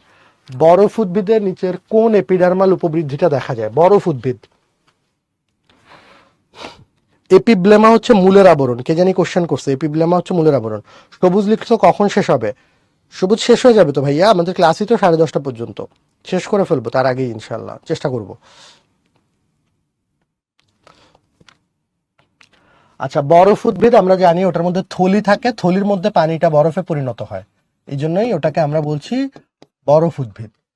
গাটেশন কোথায় হয়, দেখো হাইডাথোড দিয়ে পানি বের হয়ে যাওয়াকে বলে গাটেশন, ঠিক আছে। স্টোমাটা দিয়ে হয় পত্ররন্ধ্র, স্টোমাটা ক্লোরোপ্লাস্টে থাকে, কর্টেক্সও না। মূলের বহিরাবরণকে বলে এপিব্লেমা, কে জানি কোশ্চেন করছিল একটু আগে। তাহলে মূলের বহিরাবরণকে বলে এপিব্লেমা, কাণ্ড বা পাতার বহিরাবরণকে বলে এপিডার্মিস, ঠিক আছে। বুলিফর্ম কোষ কোন উদ্ভিদে থাকে, অভাগাদেরকে বুলি করে। দেখো অনেকে আবেগে আগ দাগাবে, পরে এসে বলবে ভাই ফাটা দিয়ে আসছিলাম পরীক্ষা, পরে দেখবে নিজেই ফেটে গেছে, কারণ লাস্টে কিন্তু দেখো সব কয়টা আছে। তাহলে আগ, ভুট্টা আর গম, এই তিনটাতেই বুলিফর্ম কোষ থাকে, একটা দাগাইলে পরে কিন্তু মনে করবে যে কি করলাম এটা। তাহলে টিস্যুতন্ত্রের মধ্যে এপিডার্মাল টিস্যুতন্ত্র শেষ। এখন আসো গ্রাউন্ড টিস্যুতন্ত্র। দেখো গ্রাউন্ড টিস্যুতন্ত্রের দুইটা অঞ্চল আছে, একটা হচ্ছে বহিস্থলীয় অঞ্চল আর একটা হচ্ছে অন্তঃস্থলীয় অঞ্চল, মন দিয়ে খেয়াল করি এই পার্টটুকু। বহিস্থলীয় অঞ্চলের আবার তিনটা পার্ট, অধতক, কর্টেক্স আর অন্ততক। ভাইয়া অন্ততক কিন্তু বহিস্থলীয় অঞ্চলের পার্ট, অন্ততক কিন্তু অন্তঃস্থলীয় অঞ্চলের পার্ট না। অন্তঃস্থলীয় অঞ্চলের পার্ট তিনটা, পেরিসাইকল, মজ্জা, মজ্জারস্যি। দেখো এবার একটু বোঝার চেষ্টা করি জিনিসটা কি, খেয়াল করো। আমরা জানি একদম উদ্ভিদের বাইরে থাকে ত্বক, সেটা মূল মূল হলে মূল ত্বক, কাণ্ড হইলে কাণ্ড ত্বক। দেখো এই যে এটা এখানে মূল ত্বকের ছবি আছে, এখানে কাণ্ড ত্বকও থাকতে পারতো। কিউটিকলার আবরণ থাকবে কোনটায়, কাণ্ড ত্বকে, মূল ত্বকের বাইরে কিউটিকলার আবরণ থাকবে না। মানে এরকম কিউটিকলার আবরণ কাণ্ড হইলে থাকতো। মূল লোম সর্বদাই এককোষী, কিন্তু কাণ্ডরোম যত হতো তাহলে এরকম বহুকোষী হতো। ওকে ভাই, এটা তো বুঝছি, ত্বক তো এপিডার্মাল টিস্যুতন্ত্রে পড়াইছিনি, আপনি পড়ে আসছি। এবার আসো গ্রাউন্ড টিস্যুতন্ত্র। যদি কাণ্ড হয়, কাণ্ডের ঠিক নিচে, এই যে এপিডার্মিসের ঠিক নিচে থাকে অধতক বা হাইপোডার্মিস, যেটা এখানে নাই। ধরো এখানে একটা অধতক বা হাইপোডার্মিস বানায় দিলাম এটাকে, যে ধরো এটা অধতক কোলেনকাইমা টিস্যু দিয়ে বানায় দিলাম। তাহলে ভাইয়া আপনি কি বলতে চাচ্ছেন অধতক শুধুমাত্র কাণ্ডে থাকে? এক্স্যাক্টলি আমি এটাই বলতে চাচ্ছি। অধতক বা হাইপোডার্মিস এইটা শুধুমাত্র শুধুমাত্র কাণ্ডে থাকে, অনলি কাণ্ডে থাকে। এবং অধতকটা যদি একবীজপত্রী হয়, একবীজপত্রী কাণ্ড হয়, একবীজপত্রী কাণ্ডে এটা হয় স্ক্লেরেনকাইমা, ঠিক আছে? আর যদি দ্বিবীজপত্রী কাণ্ড হয় তাইলে হবে কোলেনকাইমা। খেয়াল করে দেখবা পার্কে যে আম জাম কাঁঠালের উপরে অনেকে অনেক শিল্প চর্চা করতে, কাউরে দেখবা নারিকেল খেজুর গাছের উপর শিল্প চর্চা করতে অমুক প্লাস তমুক, এরকম কিন্তু লেখা না, কারণ নারিকেল খেজুর গাছের ত্বক অনেক শক্ত, একবীজপত্রী তো আল্লাহকে একটু হার্ড করে বানাইছে, মরুভূমিতে জন্মায় খেজুর গাছ। তাহলে এটা বুঝলে মনে থাকবে, না বুঝলে ক্যাচাল লাগবে। ত্বকের ঠিক নিচে মূলের বেলায় কোনো অধতক থাকে না, কিন্তু কাণ্ডে অধতক বা হাইপোডার্মিস থাকে। এটা দ্বিবীজপত্রীর বেলায় হবে হচ্ছে কোলেনকাইমা টিস্যু দিয়ে, আর একবীজপত্রীর বেলায় হবে হচ্ছে স্ক্লেরেনকাইমা টিস্যু দিয়ে। হলো ভাইয়া। এবার আসো, এই যে প্যারেনকাইমা টিস্যুর যে অনেকগুলো স্তর, এই স্তরটাকে বলে কর্টেক্স। কি বলে ভাইয়া? কর্টেক্স। এটা মূলে কাণ্ডে সব জায়গায় থাকে প্যারেনকাইমা কোষ দিয়ে, অনেক আন্তঃকোষীয় ফাঁক আছে দেখো। তাহলে ভাইয়া কর্টেক্স বড় হবে কার? ডেফিনেটলি মূলের, কারণ মূলে তো অধতক নাই, পুরাটাই কর্টেক্স। আর কাণ্ডের কর্টেক্সটা অপেক্ষাকৃত ছোট, কয়েক সারি কোষ দিয়ে হয়। হলো ভাইয়া, বুঝলাম। তাহলে অধতক পাইলাম, কর্টেক্স পাইলাম। এরপর আসো সর্বদাই এক স্তর বিশিষ্ট এই যে লেয়ারটা, এই লেয়ারটাকে বলে অন্ততক। কি বলে ভাইয়া? অন্ততক। অন্ততকটা শনাক্ত করেন, আমি একটু পরে দেখাবো, অন্ততকটা শনাক্ত করেন বিজ্ঞানী ক্যাসপারি।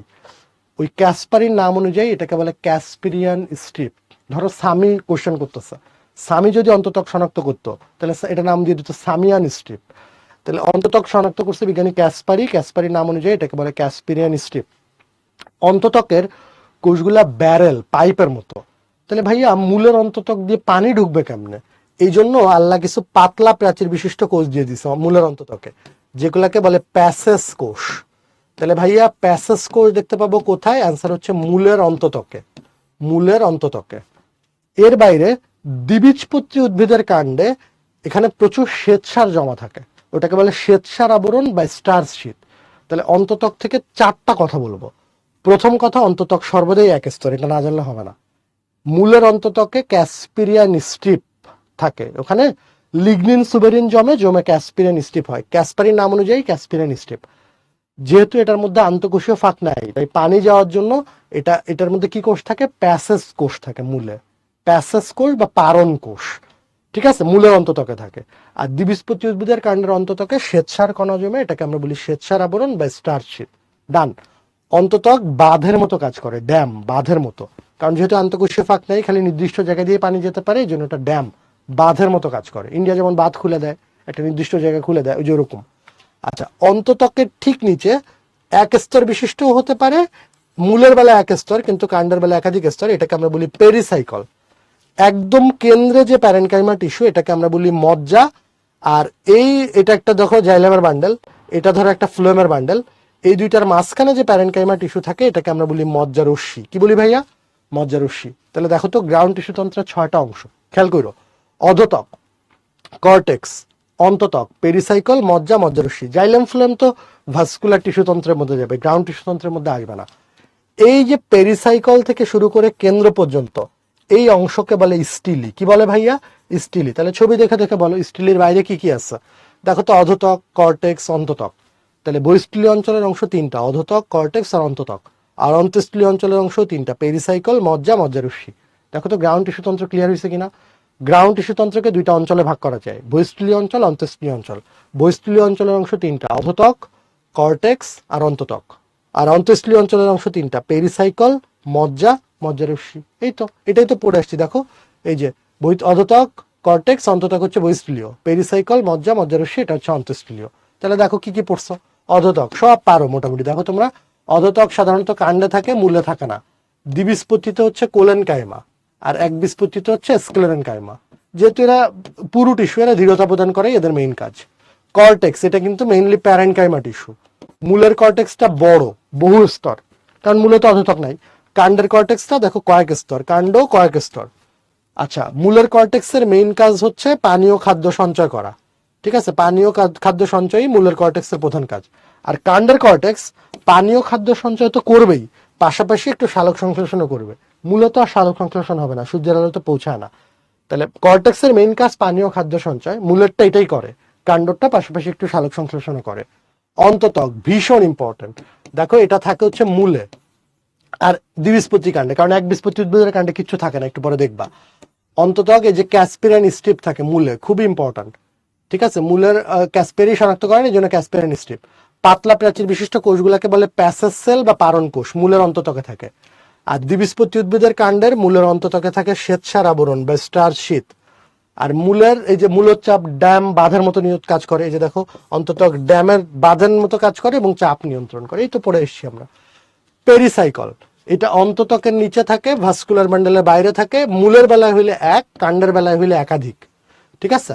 কুমড়া এবং কুমারিকা এই দুইটা কাণ্ডে পেরিসাইকল বহু স্তর বিশিষ্ট, কাণ্ডে বহু স্তর বলছি, তাহলে কুমড়া আর কুমারিকার কাণ্ডে বহু স্তর বিশিষ্ট এবং স্ক্লেরেনকাইমা টিস্যুর দিয়ে গঠিত। আর এমন যদি হয় যে প্যারিসাইকল স্ক্লেরেনকাইমা টিস্যু দিয়ে অবস্থিত এবং ফ্লোয়েমের ঠিক মাথা অবস্থান করছে, তখন এটা দেখতে যে ক্যাপ পরে না, ক্যাপের মতো লাগে মাইক্রোস্কোপে, যেটাকে আমরা বলি হার্ড বাস্ট বা গুচ্ছ টুপি, সূর্যমুখী, খুব ইম্পর্ট্যান্ট। তাহলে পেরিসাইকল যদি স্ক্লেরেনকাইমা টিস্যু দিয়ে গঠিত হয়ে একাধিক স্তর বিশিষ্ট হয়ে ফ্লোয়েমের ঠিক মাথা অবস্থান করে, তখন এটাকে আমরা বলি গুচ্ছ টুপি বা হার্ড বাস্ট। উদাহরণ কি, সূর্যমুখী। কেউ কেউ আধুনিক ধারণা অনুযায়ী বলতেছে পেরিসাইকল ফ্লোয়েমের অংশ, ফেরিসাইকল ফ্লোয়েম, এমনি পড়বা পেরিসাইকল ফ্লোয়েম। আচ্ছা, এটা যে মূল মূল কাণ্ড, সব জায়গায় পেরিসাইকল আছে সপুষ্পক উদ্ভিদের। পেরিসাইকেলের কাজ মনে রাখবা পার্শ্বমূল তৈরি করা, মানে মূলের শাখাগুলা, অস্থানিক মূল তৈরি করা। এইটা আসছিল একবার পরীক্ষায়, খুব ইম্পর্টেন্ট। নাইট্রোজেন জাতীয় খাবার ব্যতীত অন্য খাবার সঞ্চয় করা। তাহলে পেরিসাইকেল নাইট্রোজেন ছাড়া বাকি অন্যান্য যত খাবার আছে এই ধরনের খাবার সঞ্চয় করে রাখে, কিছুটা দৃঢ়তা পরিধান করতে পারে। মজ্জা, যদি মজ্জা নষ্ট হয়ে যায় তাহলে ভেতরে ফাঁকা জায়গা তৈরি হয়, যেমন কুমড়ায়, যে এখন হ্যালোইন চলতেছে, কুমড়ার ভেতরে কিন্তু ফাঁকা থাকে। তাহলে মজ্জা বা মেডুলা এটা হচ্ছে যে ফাঁকা, নষ্ট হয়ে যাবে মজ্জা, গহ্বর। মজ্জা রশ্মি, এটা মূলে আসলে ওইভাবে পাওয়া যায় না, এটা শুধুমাত্র দ্বিবীজপত্রী উদ্ভিদের কাণ্ডেই পাওয়া যায়। মজ্জা রশ্মি দুইটাই প্যারেনকাইমা টিস্যু, মজ্জা রশ্মিটা মেইনলি দ্বিবীজপত্রী উদ্ভিদের কাণ্ডে পাওয়া যায়। পাতার গ্রাউন্ড টিস্যু, একটু আগে বলছিলাম পাতার গ্রাউন্ড টিস্যুকে বলে মেজোফিল টিস্যু। বিষম পৃষ্ঠ পাতা মানে দ্বিবীজপত্রী উদ্ভিদের পাতা। এই দ্বিবীজপত্রী উদ্ভিদের পাতায় উপরের দিকের এই যে লম্বু লম্বু কোষ, যেগুলোর মধ্যে আন্তঃকোষীয় ফাঁক নাই, এগুলাকে বলে প্যালিসেড প্যারেনকাইমা। আর নিচের দিকের যে গোলু গোলু কোষ, যেগুলোর মধ্যে আন্তঃকোষীয় ফাঁক আছে, এগুলাকে বলে স্পঞ্জি প্যারেনকাইমা।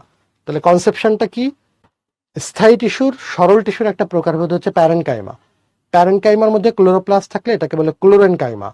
পাতার ক্লোরেনকাইমাকে বলে মেজোফিল টিস্যু। মেজোফিল টিস্যু বিষম পৃষ্ঠ মানে দ্বিবীজপত্রী উদ্ভিদের পাতায় উপরে থাকে প্যালিসেড প্যারেনকাইমা, নিচে থাকে আন্তঃকোষীয় ফাঁকযুক্ত স্পঞ্জি প্যারেনকাইমা। সমদ্বিপৃষ্ঠ পাতা মানে একবীজপত্রী উদ্ভিদের পাতা, এখানে হয় শুধু স্পঞ্জি অথবা হয় শুধু প্যালিসেড প্যারেনকাইমা থাকবে, মানে দুইটাই থাকবে না। মানে দ্বিবীজপত্রী উদ্ভিদের উপরে প্যালিসেড নিচে স্পঞ্জি কাইমা দুইটাই পাবা, কিন্তু একবীজপত্রী উদ্ভিদের দুইটাতেই একই জিনিস, সমান, এই জন্য এটাকে বলে সমদ্বিপৃষ্ঠ পাতা। দেখো প্যালিসাইড প্যারেনকাইমা গুলা নলাকার কোষ, স্পঞ্জি প্যারেনকাইমা গুলা ডিম্বাকার, আর সালোক সংশ্লেষণ প্রক্রিয়ায় খাদ্য তৈরি করে পাতার গ্রাউন্ড টিস্যুগুলা। তাহলে কোনটা স্টিলের অংশ, এপিডার্মিস, এটা তো এপিডার্মাল টিস্যু তন্ত্রের অংশ। হাইপোডার্মিস, এটা তো স্টিলের বাইরে, অধতক সবচেয়ে বাইরে। এন্ডোডার্মিস, এটাও কিন্তু মানে বহিস্থিলীয়। তাহলে স্টিলের ভেতরে কিন্তু থাকে পেরিসাইকল থেকে ভেতর পর্যন্ত সব, মানে ভাস্কুলার বান্ডেল। তাহলে ভাস্কুলার বান্ডেল কিন্তু স্টিলের ভেতরে পড়ছে।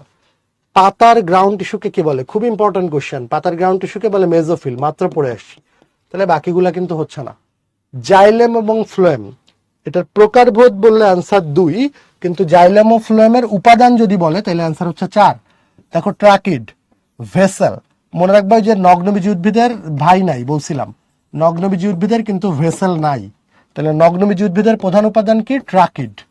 আর আবৃতবীজী উদ্ভিদের প্রধান উপাদান হচ্ছে ভেসেল। তাহলে জাইলেম টিস্যুর নগ্নবীজী উদ্ভিদের ভেসেল থাকে না, কিন্তু আবৃতবীজী উদ্ভিদের জাইলেম টিস্যুর প্রধান উপাদান ভেসেল, বা ওটার আরেকটা হচ্ছে ট্রাকিয়া। আর একটা দেখো জাইলেম প্যারেনকাইমা, আর একটা হচ্ছে জাইলেম ফাইবার। মনে রাখবা সকল ফাইবারই স্ক্লেরেনকাইমা জাতীয় টিস্যু। তাহলে ভাইয়া জাইলেমের 3টা উপাদান সবই মৃত, ট্রাকিড, ভেসেল, জাইলেম ফাইবার সব স্ক্লেরেনকাইমা, প্রত্যেকটাই হচ্ছে মৃত কোষ। তাহলে জাইলেম টিস্যুর একমাত্র জীবিত কোষ হচ্ছে জাইলেম প্যারেনকাইমা। ভাইয়া তাইলে জাইলেম কি মূলত জীবিত না মৃত? জাইলেম জল পরিবহন করবে এবং এটা কিন্তু মৃত কোষ। কারণ জাইলেমের শুধুমাত্র একটা উপাদানই জীবিত, সেটা হচ্ছে জাইলেম প্যারেনকাইমা। নিটাম, নিটামে প্রাথমিক পর্যায়ের ভেসেল আছে, আমরা পড়ে এসেছি। আর নিটাম নগ্নবীজ উদ্ভিদ হওয়ার পরেও ভেসেল আছে, কিন্তু 3 হতভাগা আছে যারা আবৃত বীজ উদ্ভিদ হওয়ার পরেও ভেসেল নাই। নামগুলো একটু দেখতে পারলে ভালো, উইন্টারসি, টেট্রাসিন্টাসি, ট্রোকোডেন্ড্রেসি। এরা আবৃত বীজ উদ্ভিদ হওয়ার পরেও এদের ভেসেল থাকে না। ফ্লোয়েম টিস্যুরও 4টা উপাদান। সিবনল ভীষণ ইম্পর্ট্যান্ট, এটাতে নিউক্লিয়াস নাই, খুবই গুরুত্বপূর্ণ। তাহলে সিবনলে পরিণত অবস্থায় নিউক্লিয়াস থাকে না, অনেকবার আসছে পরীক্ষায়। সঙ্গী কোষ, সিবনলের কাজ নিয়ন্ত্রণ করবে কে? সঙ্গী কোষ। এটা একটা প্যারেনকাইমা জাতীয় কোষ। আচ্ছা, এবার আসো ফ্লোয়েম প্যারেনকাইমা, এটা হচ্ছে জীবিত কোষ। তাহলে ফ্লোয়েম টিস্যুর একমাত্র মৃত কোষ হচ্ছে ফ্লোয়েম ফাইবার। তাহলে ভাইয়া জাইলেমটা ছিল মূলত মৃত কোষ এবং জল পরিবহন করে, আর ফ্লোয়েমটা ফুড মানে খাদ্য পরিবহন করে, এটা মূলত জীবিত কোষ। কারণ এটা সবই জীবিত, খালি ফ্লোয়েম ফাইবারটা মৃত। সেকেন্ডারি ফ্লোয়েম মানে পরে যেটা মোটা হওয়ার সময় তৈরি হয়, সেকেন্ডারি ফ্লোয়েমের ফাইবারকে আমরা বলি বাস্ট ফাইবার। তার মানে এই ফ্লোয়েম ফাইবারটা এটা শুধু সেকেন্ডারি ফ্লোয়েমে থাকে। বাস্ট ফাইবারের উদাহরণটা প্রায় আসে পরীক্ষায়, সেটা হচ্ছে পাটেরাস। পাটেরাস এটা হচ্ছে বাস্ট ফাইবার। তাহলে দেখো কুইজ নাম্বার 7, নিচের কোনটি জটিল টিস্যুর কাজ?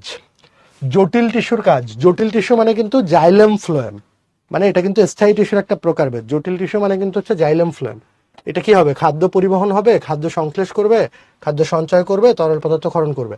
তরল পদার্থ ক্ষরণ করবে তরুক্ষীর টিস্যু না, খাদ্য তৈরি, খাদ্য সঞ্চয় এগুলো করবে সরল টিস্যু, প্যারেনকাইমা বা কোলেনকাইমা।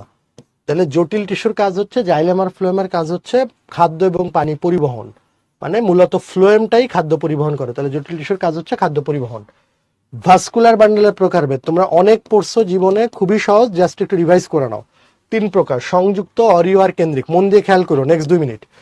কেন্দ্রিক ভাস্কুলার বান্ডেল হচ্ছে 2 প্রকার, একটা হচ্ছে হাইড্রোসেন্ট্রিক আর একটা হচ্ছে লেপ্টোসেন্ট্রিক। হাইড্রো মানে জল, জল পরিবহন করে জাইলেম। তাহলে মনে রাখবে হাইড্রোসেন্ট্রিকের কেন্দ্রে থাকবে জাইলেম, পরিধিতে থাকবে ফ্লোয়েম। তাহলে হাইড্রোসেন্ট্রিকের আরেক নাম জাইলেম কেন্দ্রিক। তাহলে লেপ্টোসেন্ট্রিকের আরেক নাম কি? ফ্লোয়েম কেন্দ্রিক। পরীক্ষায় মেইনলি আসবে হচ্ছে এগুলোর উদাহরণ। হাইড্রোসেন্ট্রিক বা জাইলেম কেন্দ্রিকের উদাহরণ হচ্ছে টেরিস, লাইকোপোডিয়াম আর একটা হচ্ছে সেলাজিনেলা, সেলাজিনেলা। আর লেপ্টোসেন্ট্রিকের উদাহরণ হচ্ছে ড্রাসিনা আর একটা মনে রাখবা ইয়াক্কা, এর উচ্চারণ হচ্ছে ইয়াক্কা, ইয়াক্কা। তাহলে আমাকে বলো হাইড্রোসেন্ট্রিক বা জাইলেম কেন্দ্রিকের উদাহরণ কি কি? না জানলে হবে না, টেরিস, লাইকোপোডিয়াম আর সেলাজিনেলা। আর লেপ্টোসেন্ট্রিক বা ফ্লোয়েম কেন্দ্রিক হচ্ছে ড্রাসিনা আর ইয়াক্কা। ডান। কেন্দ্রিক ভাস্কুলার বান্ডেল 2টা পড়ে ফেলাইলাম, শেষ। অরিও, যদি ভিন্ন ভিন্ন ব্যাসার্ধে, দেখো অনেকগুলা ব্যাসার্ধ টানছি, অনেকগুলা ব্যাসার্ধে যদি পাশাপাশি জাইলেম ফ্লোয়েম একসাথে থাকে এটাকে আমরা বলি অরিও। অরিও থাকবে মূলে। তাহলে সকল পুষ্পক উদ্ভিদের মূলে কি ধরনের ভাস্কুলার বান্ডেল থাকে? অরিও। 3টা পড়ানো শেষ, 2টা কেন্দ্রিক, একটা অরিও, বাকি থাকলো 3টা। রিটার্নও আসে এটা পরীক্ষা মাঝে মধ্যে।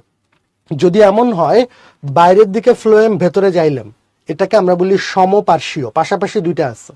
আর যদি এমন হয় 2 পাশেই ফ্লোয়েম, মাঝখানে জাইলেম, এটাকে আমরা বলবো সমদ্বিপার্শ্বীয়, সমদ্বিপার্শ্বীয়। হলো হলো ভাইয়া। এবার আসো সমপার্শ্বীয়কে আবার 2 ভাগে ভাগ করছে। যদি ক্যাম্বিয়াম থাকে, মনে রাখবো ভাই এভাবে শিখাইছিল ক্লাসে, ক্যাম্বিয়ামের লাস্টে ম আছে, মুক্ত শুরুতে ম আছে। তাহলে জাইলেম, বাইরে ফ্লোয়েম, ভেতরে জাইলেম, মাঝখানে যদি ক্যাম্বিয়াম থাকে এটা হচ্ছে মুক্ত সমপার্শ্বীয়।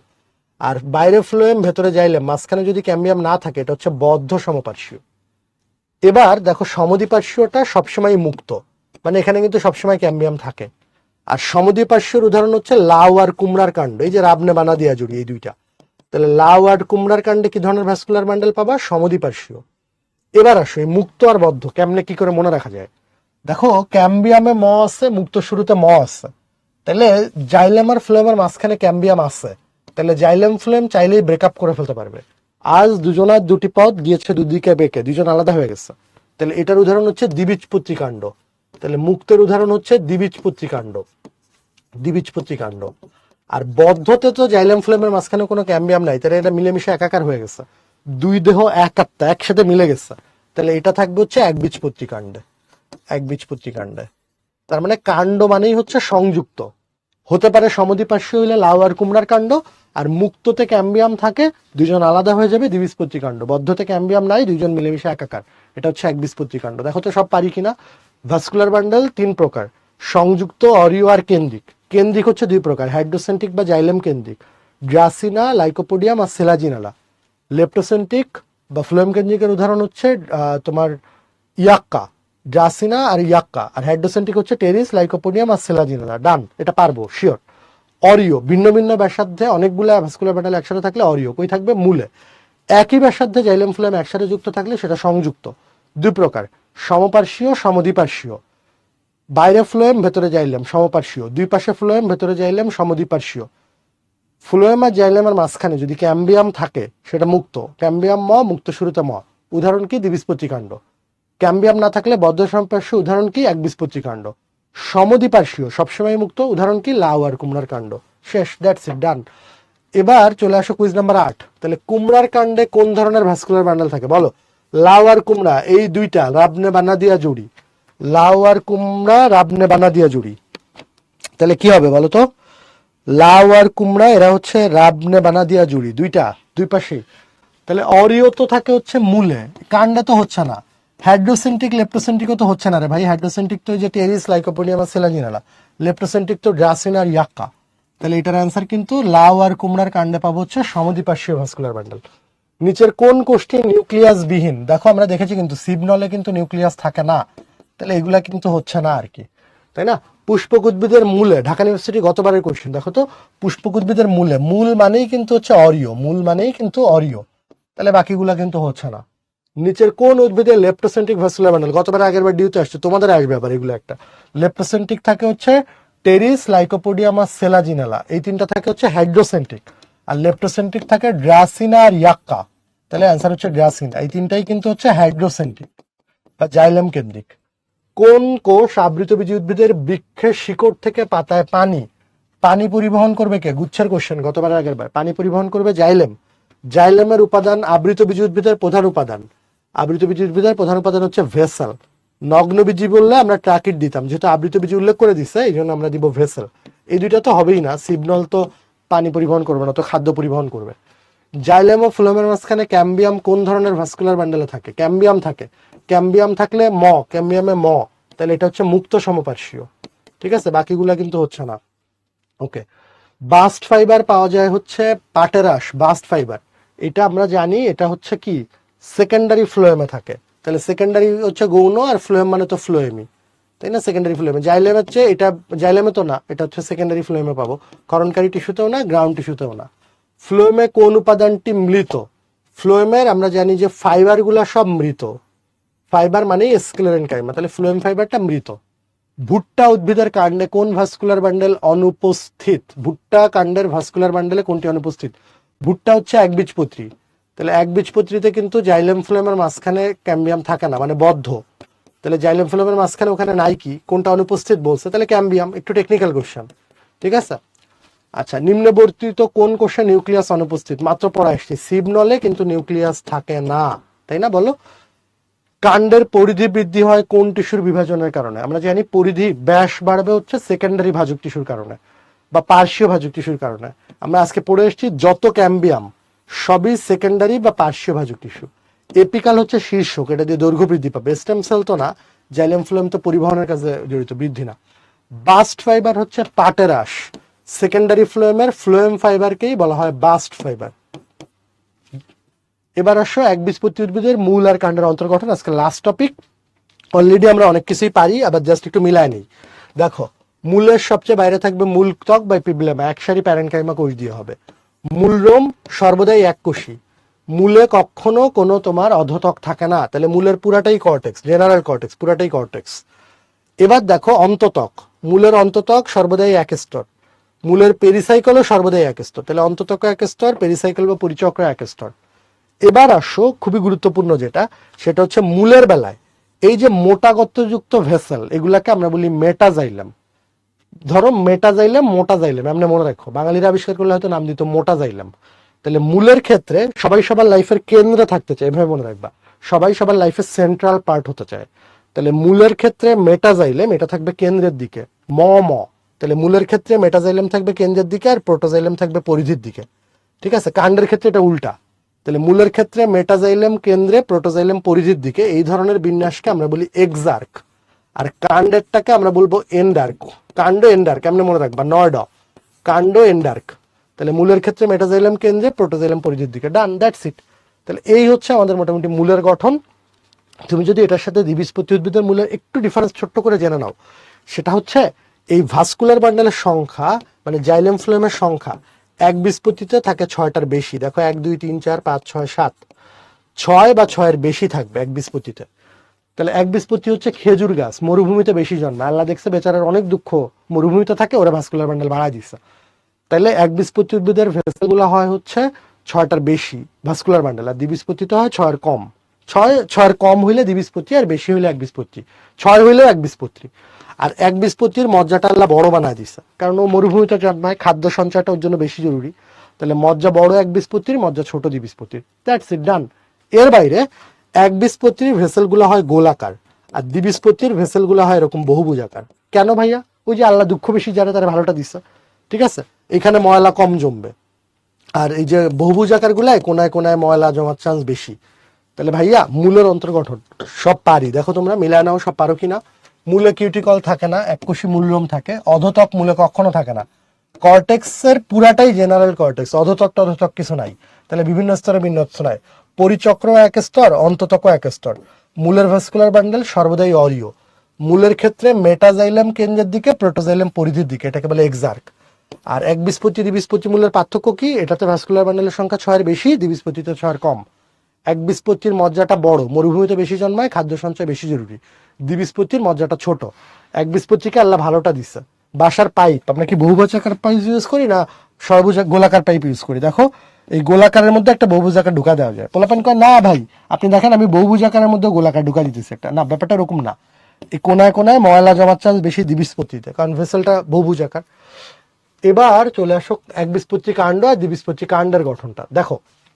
একবীজপত্রী কাণ্ডে কোনো কাণ্ডরোম নাই। দেখো খুব ইন্টারেস্টিং, মানে নারিকেল সুপারি গাছ এত শক্ত যে আল্লাহ ওদেরকে আলাদা করে লাউ কুমড়া ঢেঁড়সের মতো গায়ে কাটা কাটা দেয় নাই। তাহলে এটাতে কাণ্ডরোম অনুপস্থিত। কিউটিকল কিন্তু আছে, এপিডার্মিসও আছে।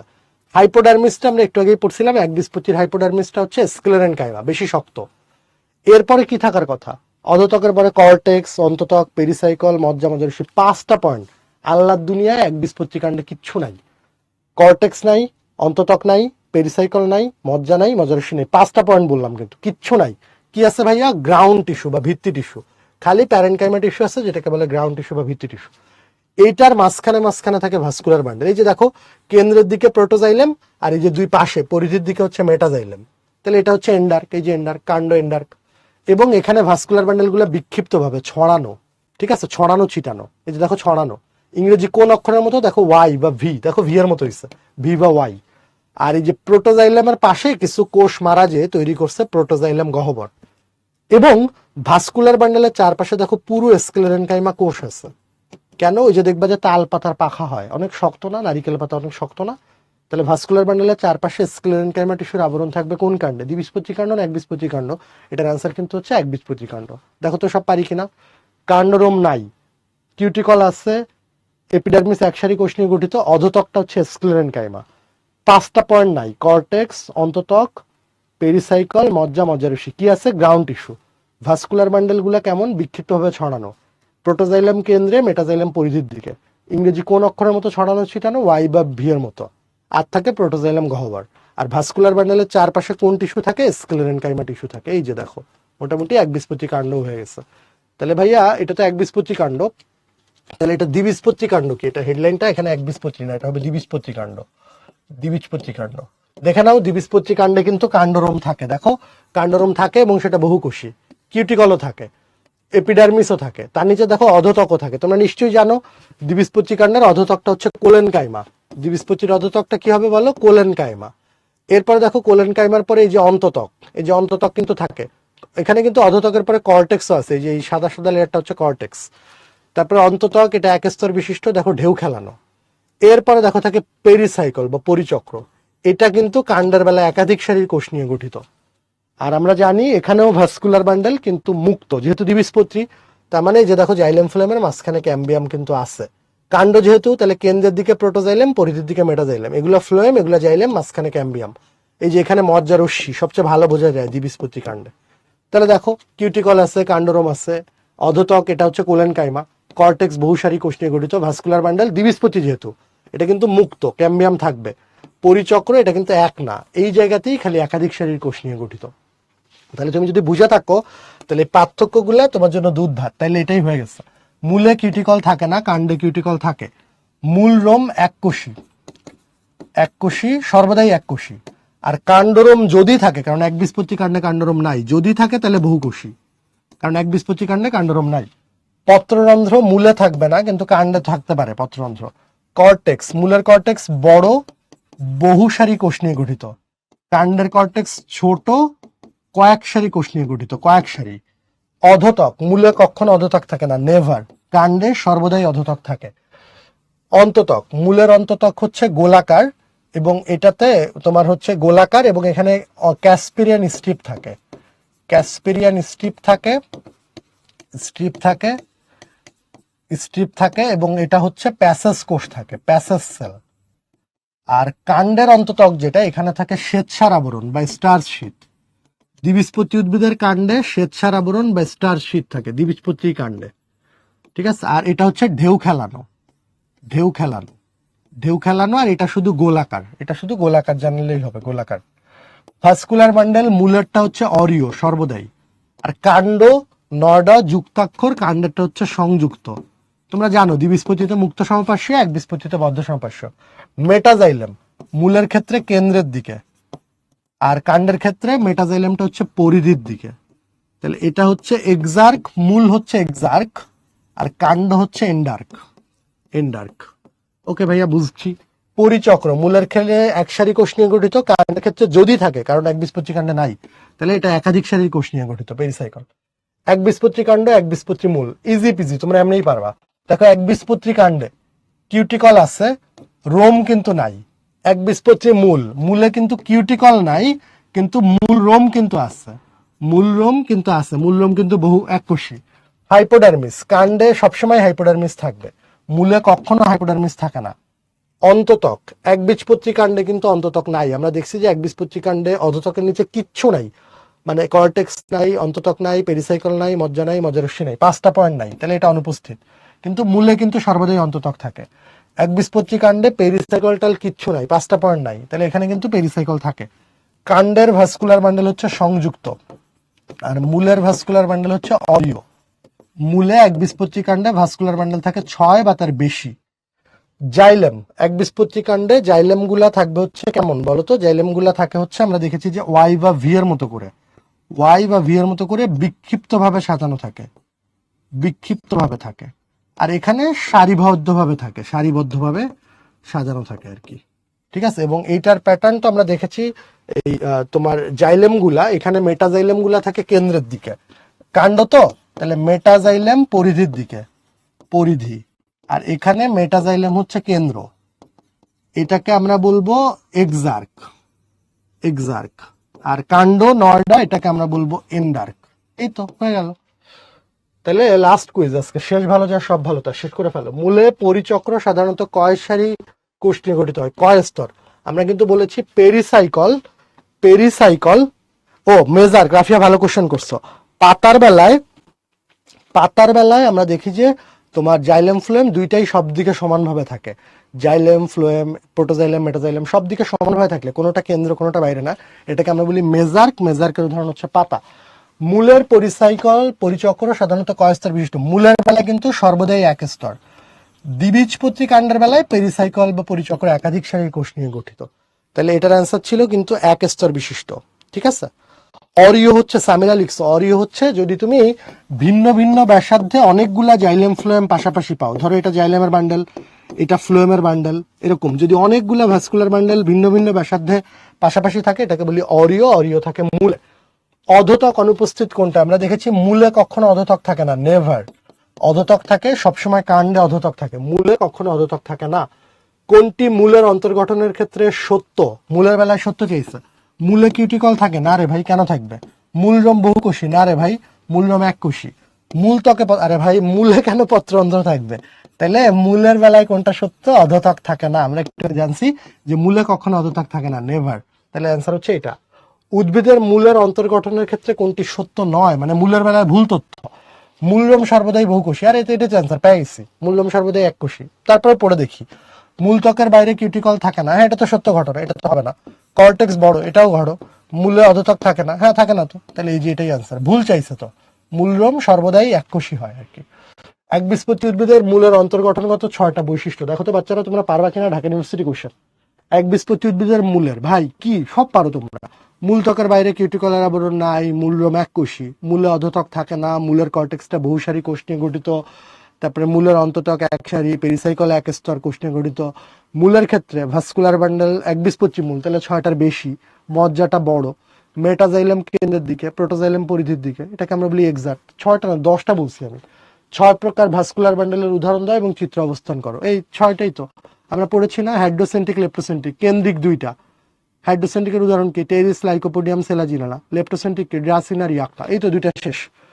এবারে অরিও, ওই যে ভিন্ন ভিন্ন ব্যাসার্ধে অনেকগুলা থাকলে অরিও, মূলে থাকবে, 3টা শেষ। সংযুক্তর মধ্যে 2 প্রকার, সমপার্শ্বীয়, সমদ্বিপার্শ্বীয়। সমপার্শ্বীয় আবার 2 প্রকার, মুক্ত আর বদ্ধ, তাহলে এই তো আরো 3 3 6, তাই না?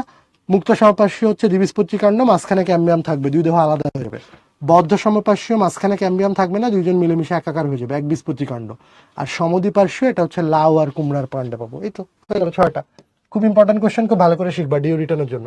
প্র্যাকটিসের জন্য কিছু কোশ্চেন দেওয়া আছে। আমরা চলে এসেছি তোমাদের সবচেয়ে ফেভারিট স্লাইডে।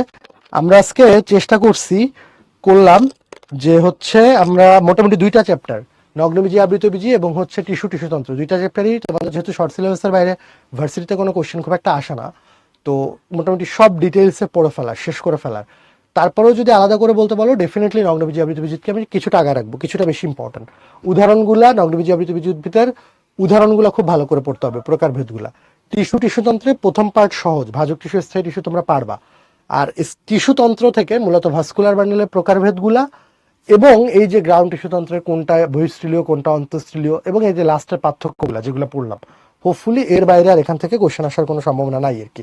তাহলে ঠিক আছে, সবার জন্য অনেক শুভকামনা, সবাই ভালো থাকো, সুস্থ থাকো, আমার জন্য দোয়া করবা। আবার দেখা হবে ইনশাল্লাহ। আল্লাহ হাফেজ, আসসালামু আলাইকুম।